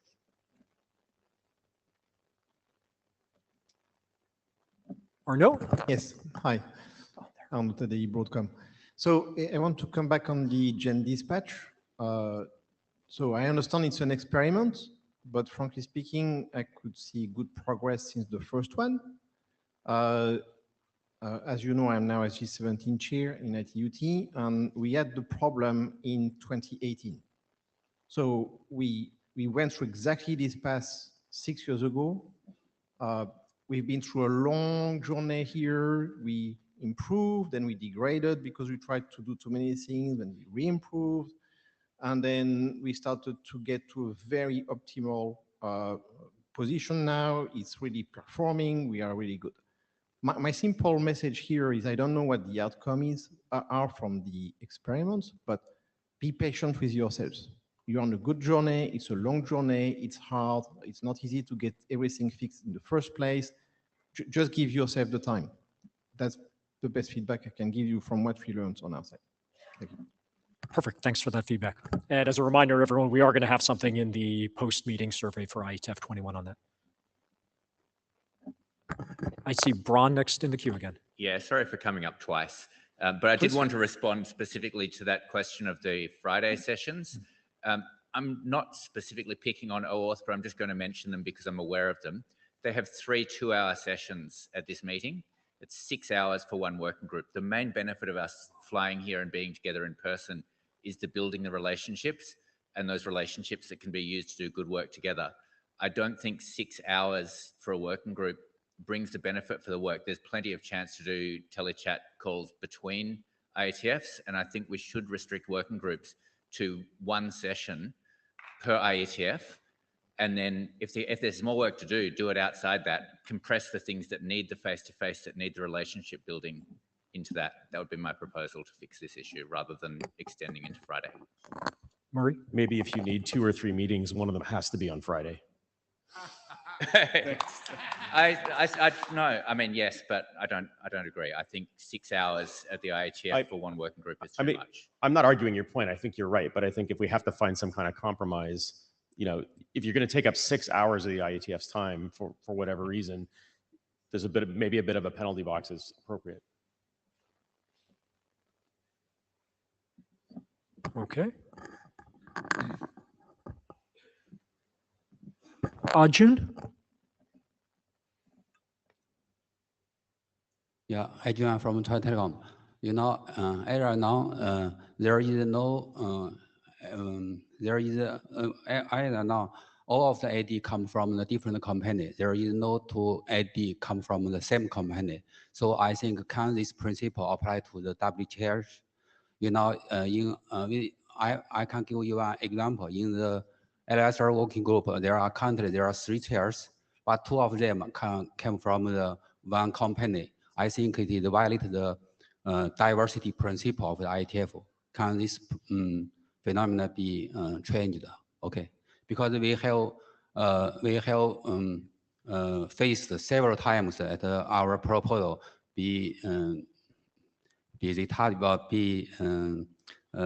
solved by the chairs by some other reasons. I want to improve the diversity of the LSR working group. Thank you for that feedback. If I understood correctly, you're emphasizing the need to have working group chairs that are sourced from different companies? Yeah, I think the most obvious principle of the IETF is the diversity, but for the LSR working group, the diversity does not exist. Okay, thank you for that feedback. I'm unaware of the specific working group we're talking about, but thank you for that feedback. Martin. Yeah, Martin Thompson. I understand there's a lot of sort of controversy about IETF 125, and that decision, I respect that decision. That's one that was made by the ISG. I want to talk about 127. And I think that we need to reopen the question of the venue for 127. Someone quickly remind me, where is 127? San Francisco. I don't want to run that debate right now, but I want to put that on your agenda to consider. Thank you. Okay, thank you. Michael. Hi, Michael Richardson. Martin's point is also mine, but I wanted to ask about if we're going to have meetings on Friday afternoons. So what does that do to you guys? Because you normally have had ISG repeats. Is that Saturday? NOMCOM will be deliberating Friday afternoon. So that's often been a available, thing forcing people to travel an extra day. And so is it another day after that, or what's happening? What will happen to that? So you're asking when does the ISG deliberate, do their post-meeting kind of wrap up now that we run all day Friday? Yeah, and there's other groups that I think have used that afternoon and other things, and the knock taking the network apart and all sorts of stuff. It has a knock-on effect. Is it effectively we're here till Saturday in the end, or what does that mean in general, I guess? I think there's a lot of considerations. The one I can answer with, a lot of certainty, the ISG and the IAB take the meeting that they used to have at the end of the day. Now they do a lunch, and that's when we do our deliberation. As to kind of the NOC team, I know they tear down the network at the end of the meeting. I don't have a lot of kind of fidelity into what the after action on that is and kind of the individual travel plans of.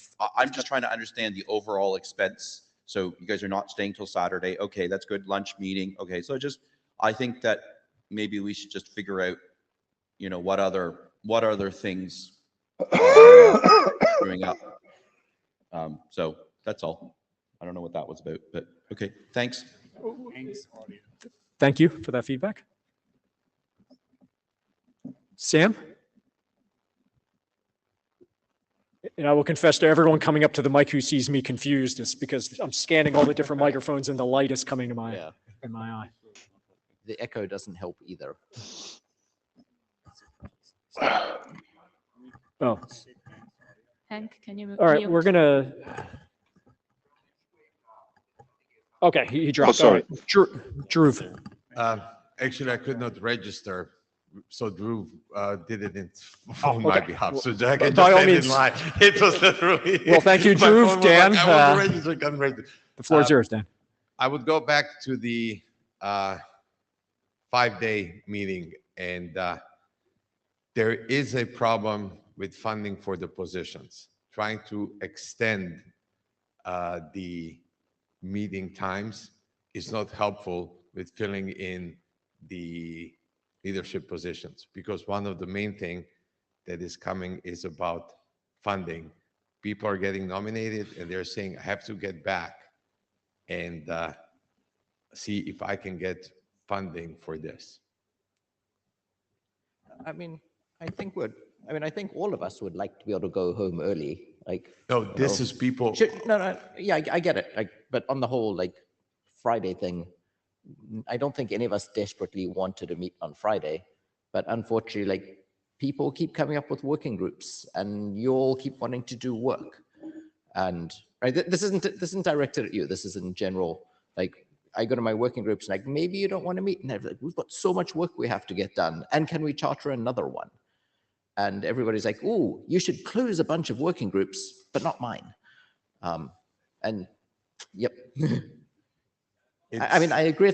We all agree People it's an are on issue. tight budgets. That's the only thing what I'm saying. I think we all agree it's an issue. I just don't know what the solution is, other than, meet earlier, have less meetings, people get work done faster. Run Hey, more Garrett, have I tracks. opened Yep. More tracks, more rooms. Yeah, we welcome feedback on creative solutions to either constrain the number of slots, reduce the number of kind of slots, or satisfy the existing, growing number of slots that are being requested. And also, just to add a little bit, the amount of funding required for 3 half-days or 3 days a year for the AD position is quite minimal compared to the other efforts you need to get the funding for. Anyone else? Okay. Sam, you're back. I am sorry for that earlier issue with permissions. No worries. Roman, I'd like some more clarity on your answer about the decision process for 125. In a quick glance at 3710, I'm curious as to which of the reasons the IESG used for excluding its liaisons from that process.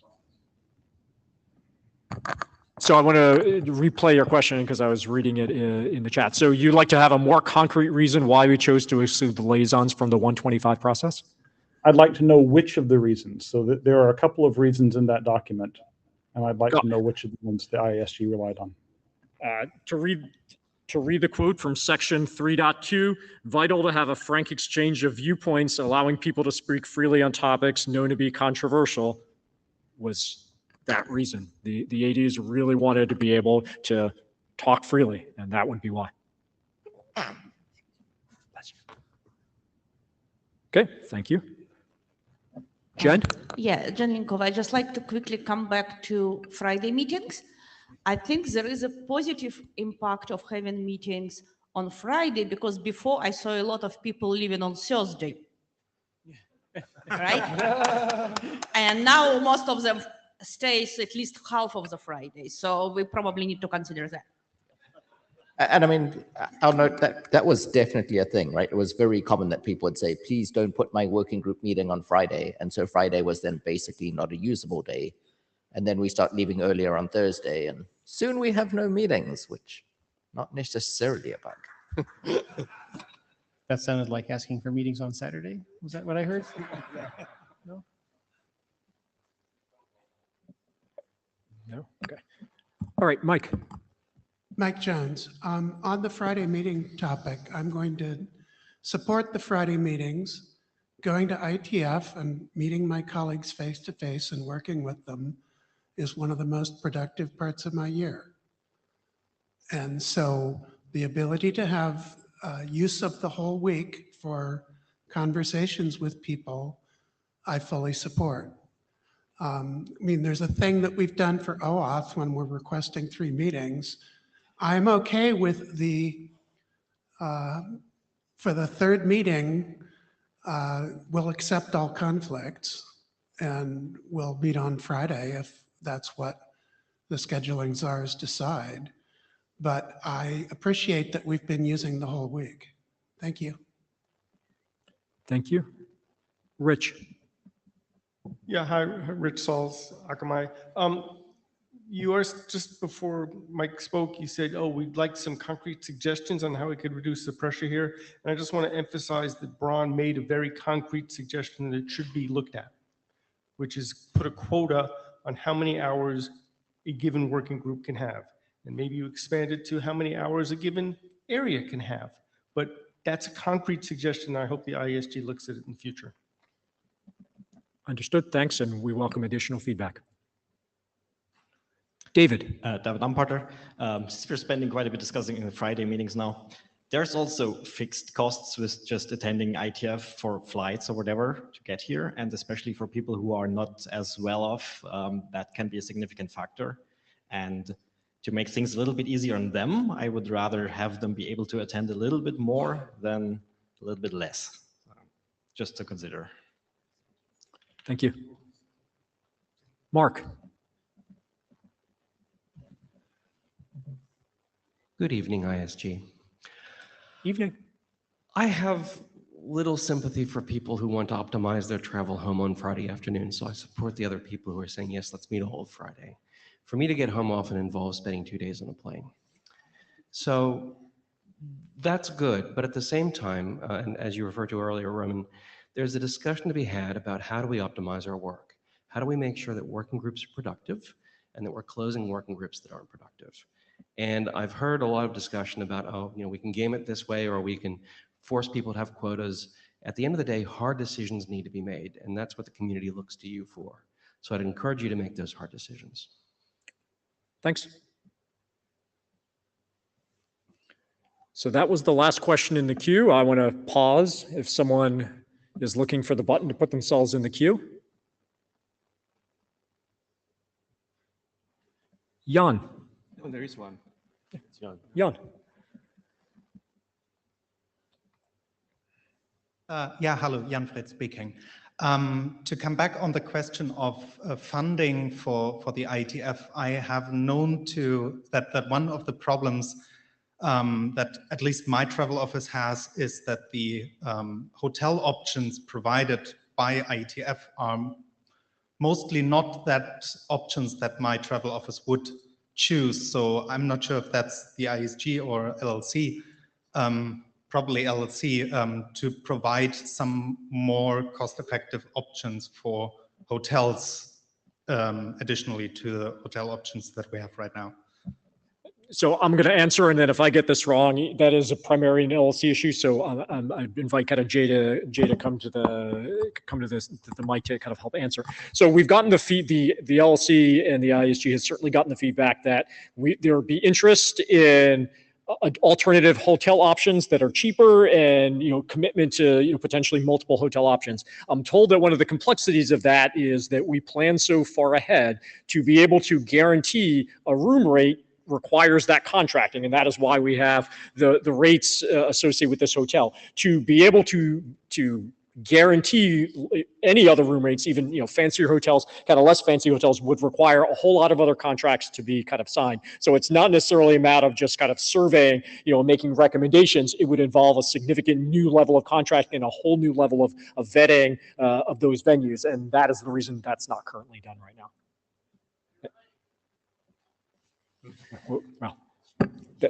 Well, perfect. Sean said you're right. Yeah, always nice to hear. Thank you. So if I got that wrong from Jay, please gotta correct me. All right, so one more time, the mic line is empty.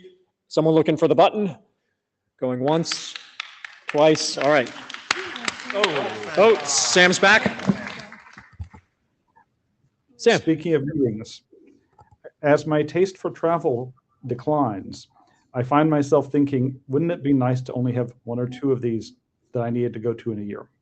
And I know that we've considered it before, and I'd love for us to consider it again. Noted. That was, I think, a large facilitated kind of process. We'd have to think through how to do that exactly. And so if you have ideas on how we would open and think through that reasoning, I'd welcome that. That would not be an ISG decision. Certainly. Okay, that's it for the ISG, and we're going to now flip it over to the IAB.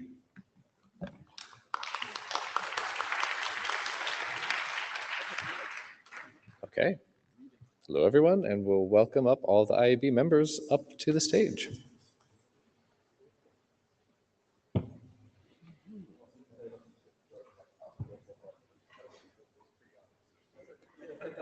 So advance the IAB, the rest of the IAB will tease you because no one will sit here. Mm. They'll swap with you, and you can sit down.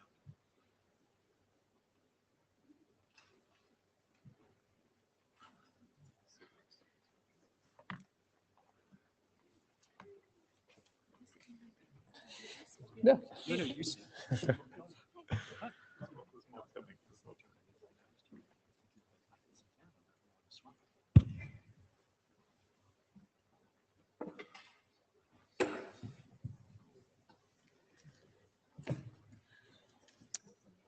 All right. Very good. Okay. So we'll start with our introductions. Cullen, do you want to start us?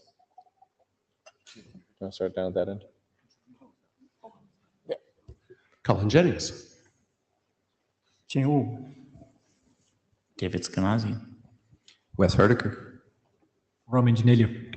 Mia Kulevind. Tommy Pauly. Colin Perkins.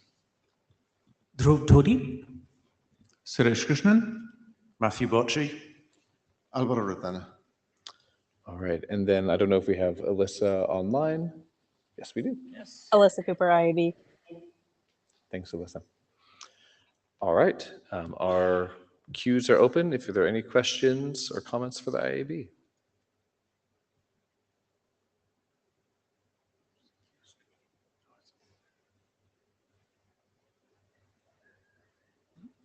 All right. Oh, Andrew.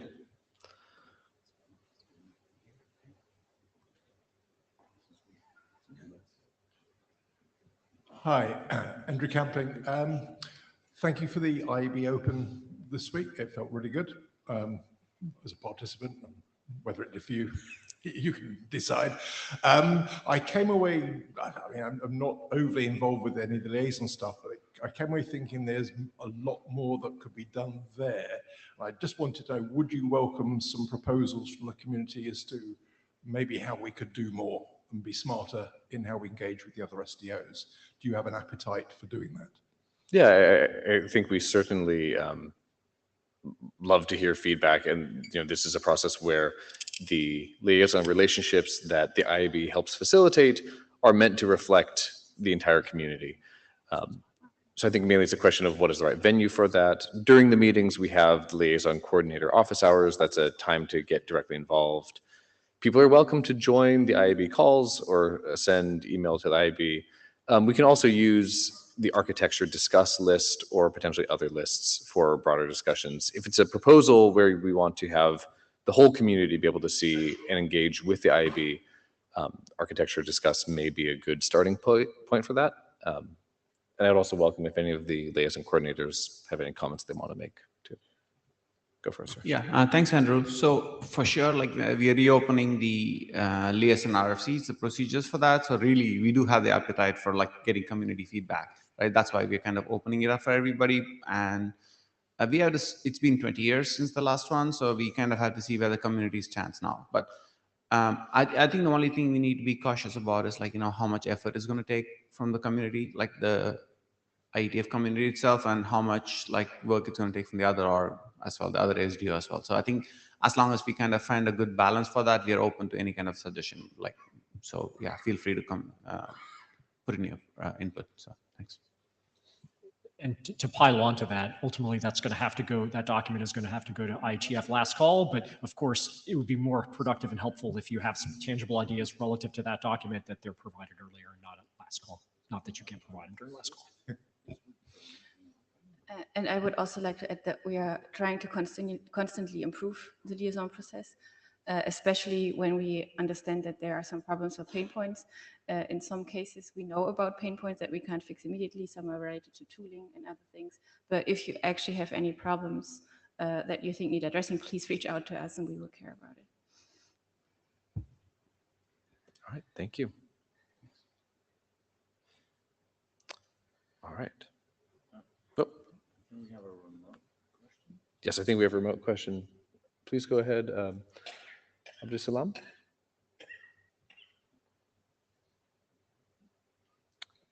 Yes. All right, Yes, yes, I have two questions. One is what is the communication channel that IAB uses for engaging with the community? Because I feel that there's still it's not communicating directly. Let's say for IETF, usually it's through the working group or through one list, which is IETF list. But IAB mostly it's more difficult to engage, or maybe it's not reaching most of the community within IETF meeting. Also, the second question is regarding any RFC published by IAB. Before publishing it, does it go through, let's say, advise or let's say submit it to some working group related to that issue that it's raising? Because I don't remember within 10 years I seen any IAB draft which is submitted to a working group asking something while I'm on the list. Okay, thank you. All right, thank you. Yeah. So the way the IAB works is separate from the IETF working group process. However, we do really try to have openness and communication with the community and get feedback, but that's not going to be through a normal working group meeting. At the meetings themselves, we do have the IAB open slot, and that is where the IAB shares what it's working on, information about workshops, documents, technical programs, other things like liaisons. And that's a good place to have dialogue. Also, as I was alluding to earlier with Andrew's question, there is an architecture discuss list, and this is an open list that anyone can join that is more specifically around topics that are within the scope of the IAB. And for documents specifically, a document that becomes an IAB RFC is not something that gets full IETF consensus. The IAB RFCs are a different stream than the IETF stream, as is the IRTF stream for research documents. And each of these streams have a different process. But we do have several community review feedback periods for IAB stream RFCs, generally at the time when we first adopt a document into the IAB stream and right before we're publishing. That is going out on the architecture discuss list. What's happening right now, for example, for the workshop report for the recent AI control workshop, is that that will be reviewed and we can have comments and discussion on that architecture discuss list. And you can engage with the IAB at the IAB open meetings, or just emailing us directly, or if you want, joining our calls as well. Hopefully that helps. Yeah. Wes, please. Yeah, if I could add one thing. One thing that I think that the IAB has always done since before my time is we participate in working group meetings, and we don't do it by standing up and saying, I'm an IAB member, we're going to give an opinion about, no. We participate as active participants. We go to sessions all week long. Before I was on the IAB, I honestly skipped sessions and went and walked around town. I haven't done that since I've been on the IAB, right? We're out there actually trying to engage and make sure that we're participating in many working group activities. So a lot of it's silent. You know, our participation is just being part of the community. Yep. That's a good point. All right. Thank you for.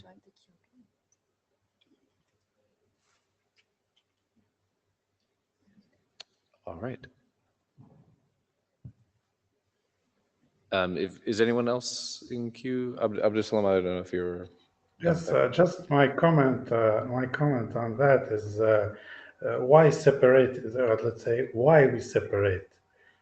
Discussions can be done as we have the member, or let's say the liaison member, liaisons with outside of Ietf. He's doing some liaison with other SDO. I mean. So within the working, let's say the working groups, if we get some kind of, let's say, feedback from the IAB, if it's related to some work we are doing, it will be nice. Or let's say some kind of engagement between the IAB with the working group chairs. So I'm against separating. Let's say when you said now, I heard you now, you saying separating as if it's a rule. So my comment, it's not a question, just a comment. Why did we should think, why are we separating? Why we need this separation? Is it needed? So thank you. All right, thank you. Yeah, and thank you for the comment. I think I would reiterate what Wes was saying, that I think all of the IAB members endeavor to be involved in the community, part of the community, and we indeed, you know, when working group chairs need help with liaisons, et cetera, we try to be involved. If there are specific cases you're aware of where that should happen more, please do email us and reach out about that. Martin. Yeah, Martin Thompson.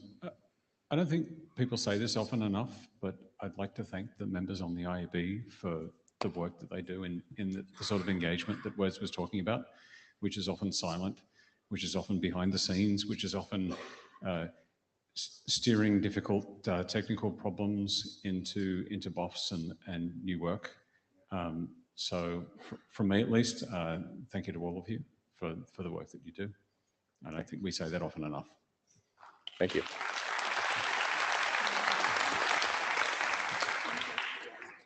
All right. Carolina? Hi, Tommy. I had a quick question. I was wondering if you guys could provide a bit of context on how you decide when you sunset IAB programs. The reason for me asking is we had a site meeting today for the potential creation of a research group on sort of, green standards and sustainability. And there were, a number of questions about it not overlapping with the IAB impact group. And now that there's, a potential research group being created, there's standardization work that's, formally started. I just, wonder when you guys decide the IAB is good to sort of, let it to, leave it off to the community to sort of continue the work. Yeah, thank you. So I'll let Suresh comment, but just generally, we do try to hold regular reviews internally of IAB programs to make sure that they are still doing something, that they're still needed. But for the specific point of impact, please go ahead, Suresh. Yeah, thank you. I think, Tommy, you kind of like read into it, right? Like, so Karana, really the idea is, right, if there's work to do, the program continues. If there's no work to do, the program goes away, right? That's kind of the high level thing. And in this case, the Green Working Group had its first meeting. The sustainability RG is still a proposed RG. It's not even an RG yet. So the idea is to kind of figure out the scoping for those, see if there's anything else left to do. And I think, like, between me and Yari, we do have an idea. There is other stuff out there that needs to get done. We did talk to Eve and Ali to kind of talk about what's left. And that is kind of the architectural considerations for the trade-offs for sustainability. So what do you trade off against sustainability? Is it usability? Is it like availability? Is it some kind of operational thing. So what do you trade off for that? I think that's still some kind of IAB document that's missing there. And I think that's until we kind of suss that out, like we kind of keep that alive. But as Tommy said, like we will look at it, and bits don't take much space, right? But we're not going to like do like something high bandwidth without knowing there's something good to do. So if we see like, a couple of months later, like, the Sachin RG is set up and Green is set up and we don't have anything to do, we will certainly close it down. So I think we had a really good successful year spinning off these two things, but if there's nothing more to do, we'll be done. Thanks. And I think I'd like to echo the point that the research group is still in the process of being formed, and we're still trying to figure out the scope of its charter. So, assuming the research group is formed, once we know the scope of its charter and we see how things are actually working, then we'll be able to make a decision on what happens to the program. Exactly.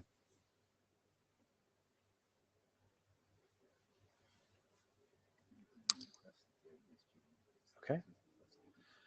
Give another moment in case anyone needs to find the button to join the queue. Otherwise, we will close up. All right. Thank you very much, everyone. That's it for the IB. On to the LLC.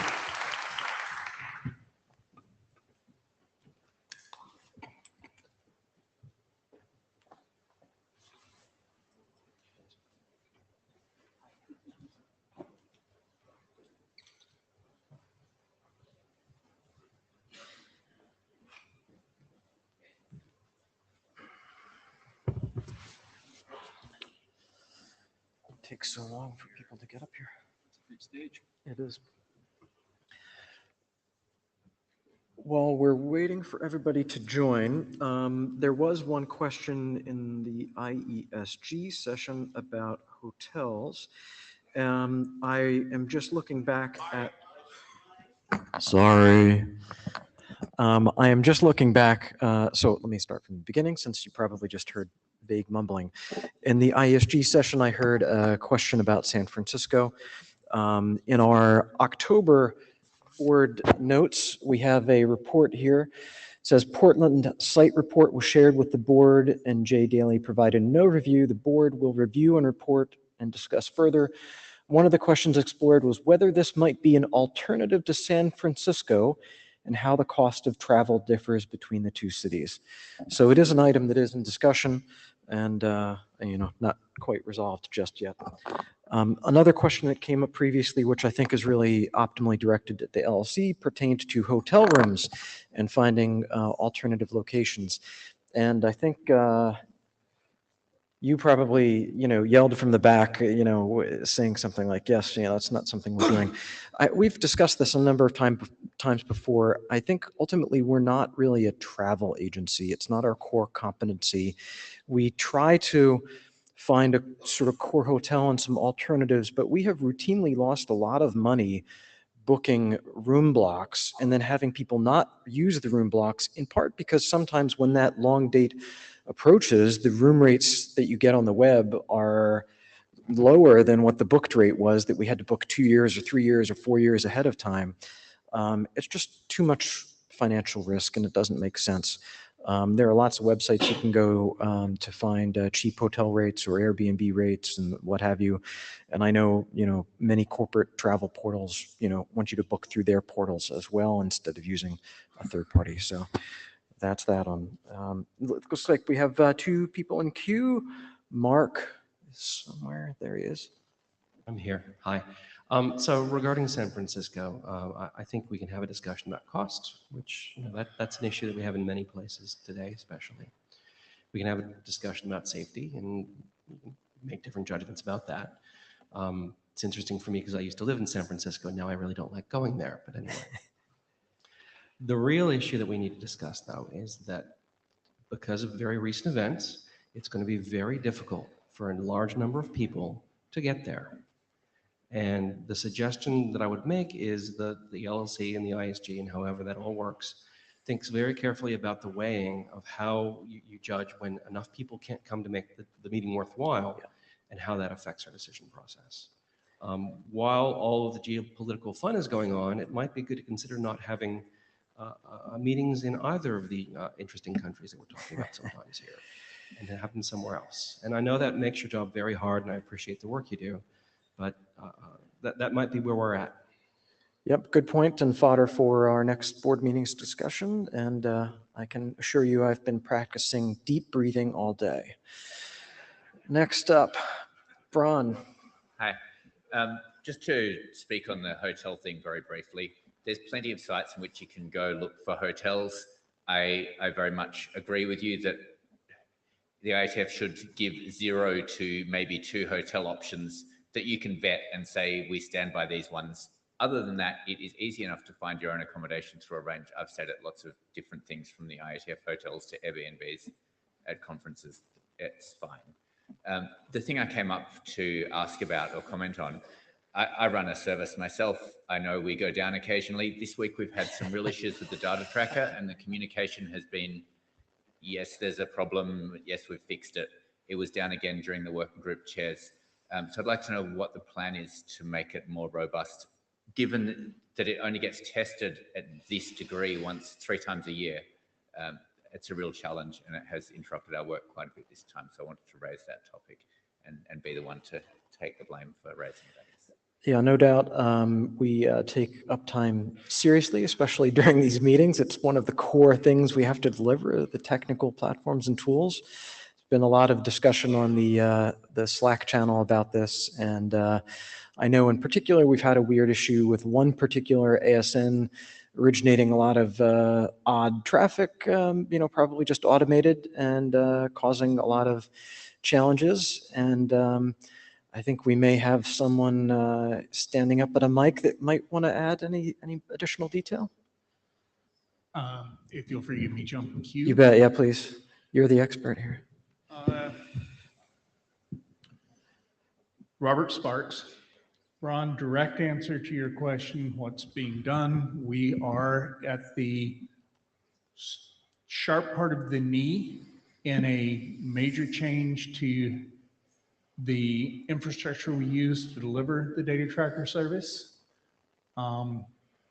It was only shortly before Ietf 120 that we had the Ietf running in a modern cloud environment.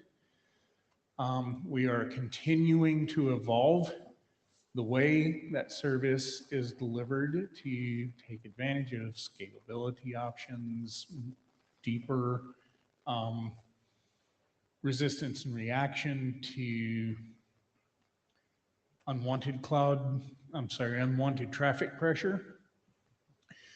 The kinds of issues that we've been facing this time, I don't think are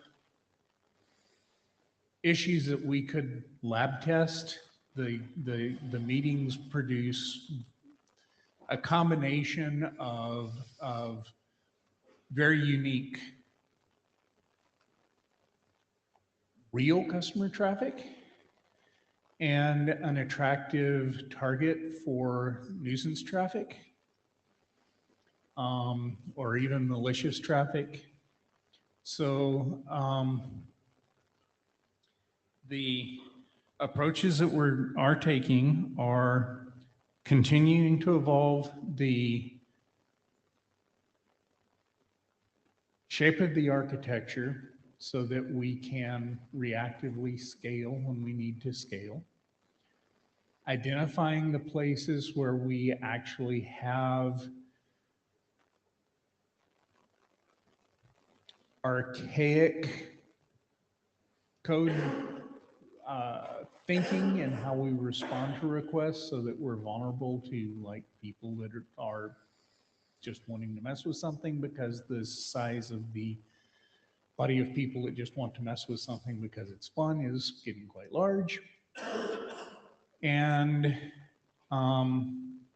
massively improving our visibility into how the system is behaving under the different kinds of traffic load that it gets.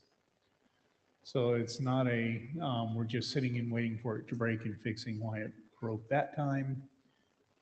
We're piling on, and as I said, we're at the very beginning of the knee of the curve to moving rapidly to better behavior. Thank you.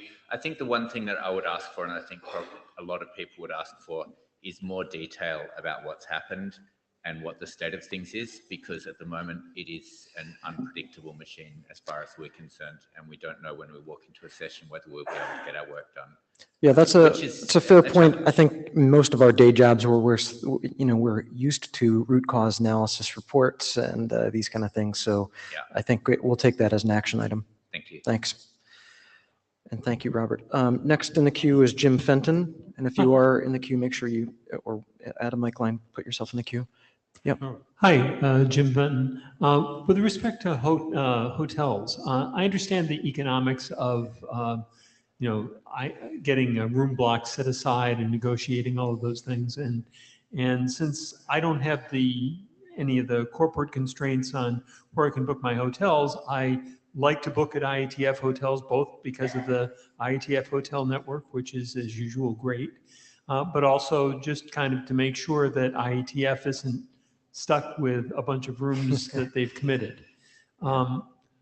In this particular case, the negotiated hotel is rather inconvenient. I'm definitely getting my steps in every day, which is great. But I'm also walking past a couple of fairly promising looking hotels that are a whole lot closer. I'm not sure there's a question here, but just kind of feedback that I would really like it if it was a little easier to commute from the hotel to the meeting venue when they're in separate places. Yep, we hear you. Thank you. Next up, Richard. Yeah, hi. I just want to kind of plus one what Brian was saying and suggest that maybe we've kind of had an ongoing sequence of performance issues with the data tracker, which we're obviously evolving to try and address as we go. Wanted to suggest that this high visibility incident we had this week, or incidents perhaps, might be a good opportunity to do a bit of post-mortem / architecture review and maybe involve some of the folks in this community who are experts in cloud deployment, get some free consulting out of them. But it might be a good exercise for, say, the tools team and the ISG to organize. That makes sense. Andrew. Hi, Andrew Campling. Just two quick points.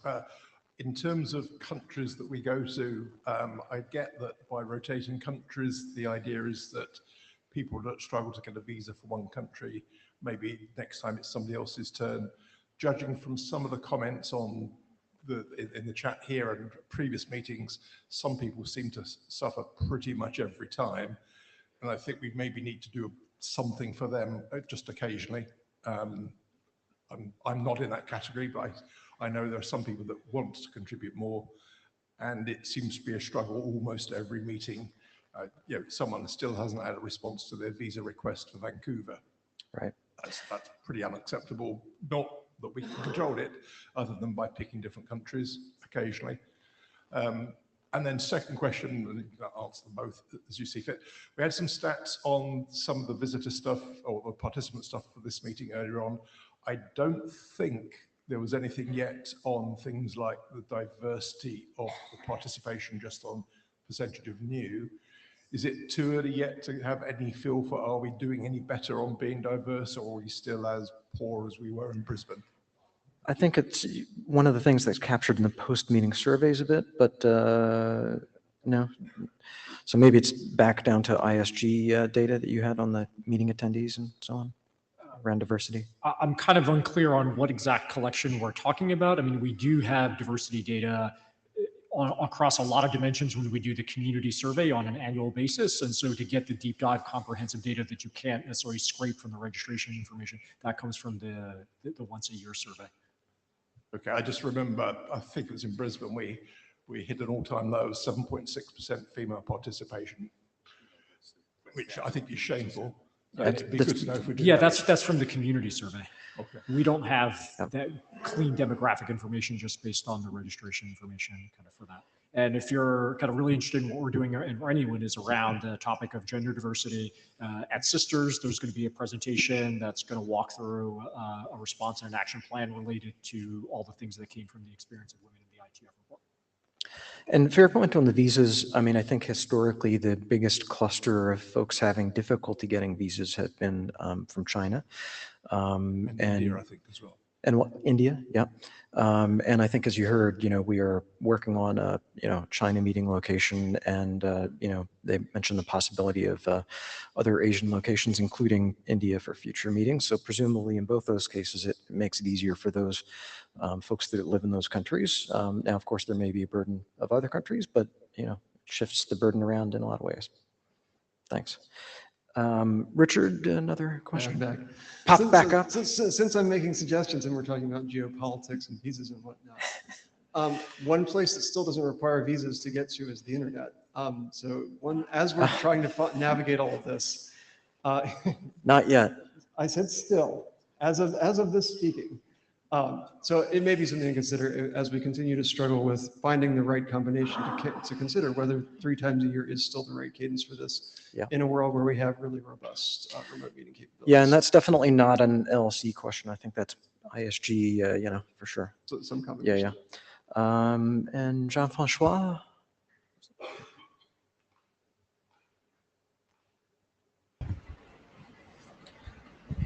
Online, yeah.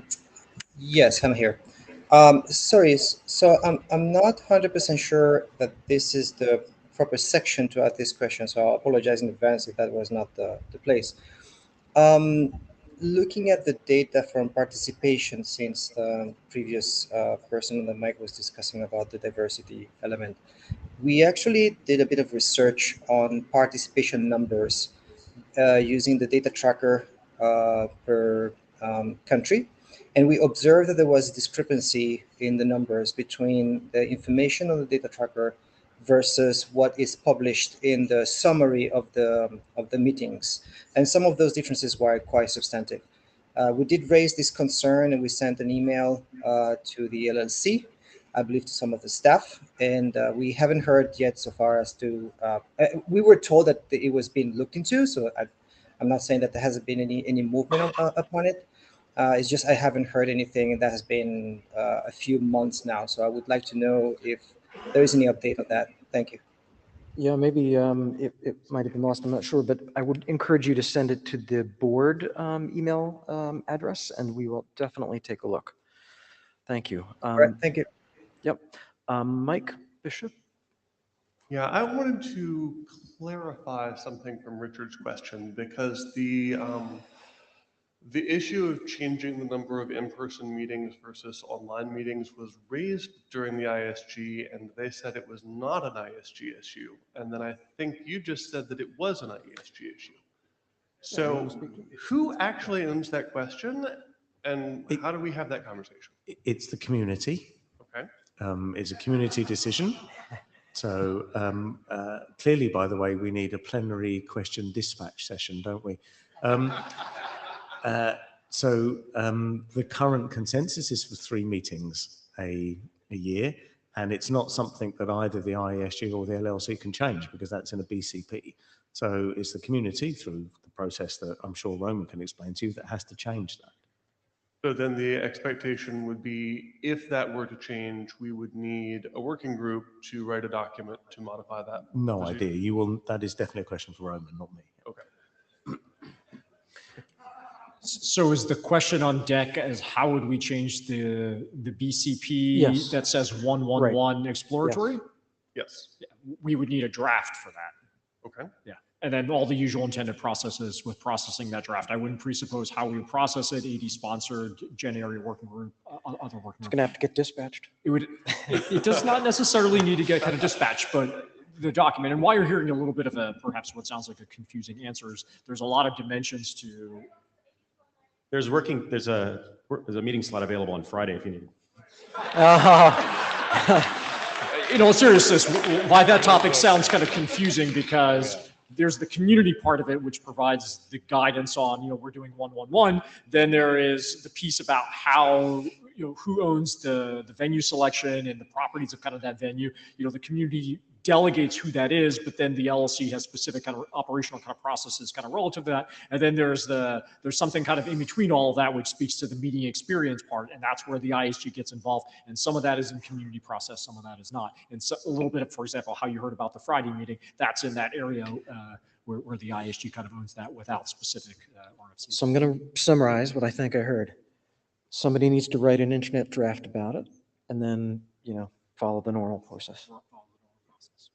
Thank you. Thank you. I don't see anyone else in queue. Oh, Brian. There he is. Oh, my stomach's Thank you, grumbling. Brian. All input is good input. So I would have one question, I think, for the LLC board. I don't need an answer for this right now, but if that process were to happen, how much lead time would we need before we would drop from 3 to 2? Like how long in advance would decisions made here then affect the act? Because I mean, we've signed contracts, we've got exploratory committees, we have the things that are up, the actual meeting schedule. Are there would it be long after that? Would these? Yeah, no, I mean, PDAs that's as far out, Okay. as the Okay. headlights are shining at night. Cool. And, if the community was like, oh, it needs to change faster than that, then we'll be like, well, here's the cost to do that. Is that really worth it? Yeah, there's some ability to move the meetings, but it has a cost often. Right. Okay, awesome. Thank you very much. Sure. All right. Don't see anyone else.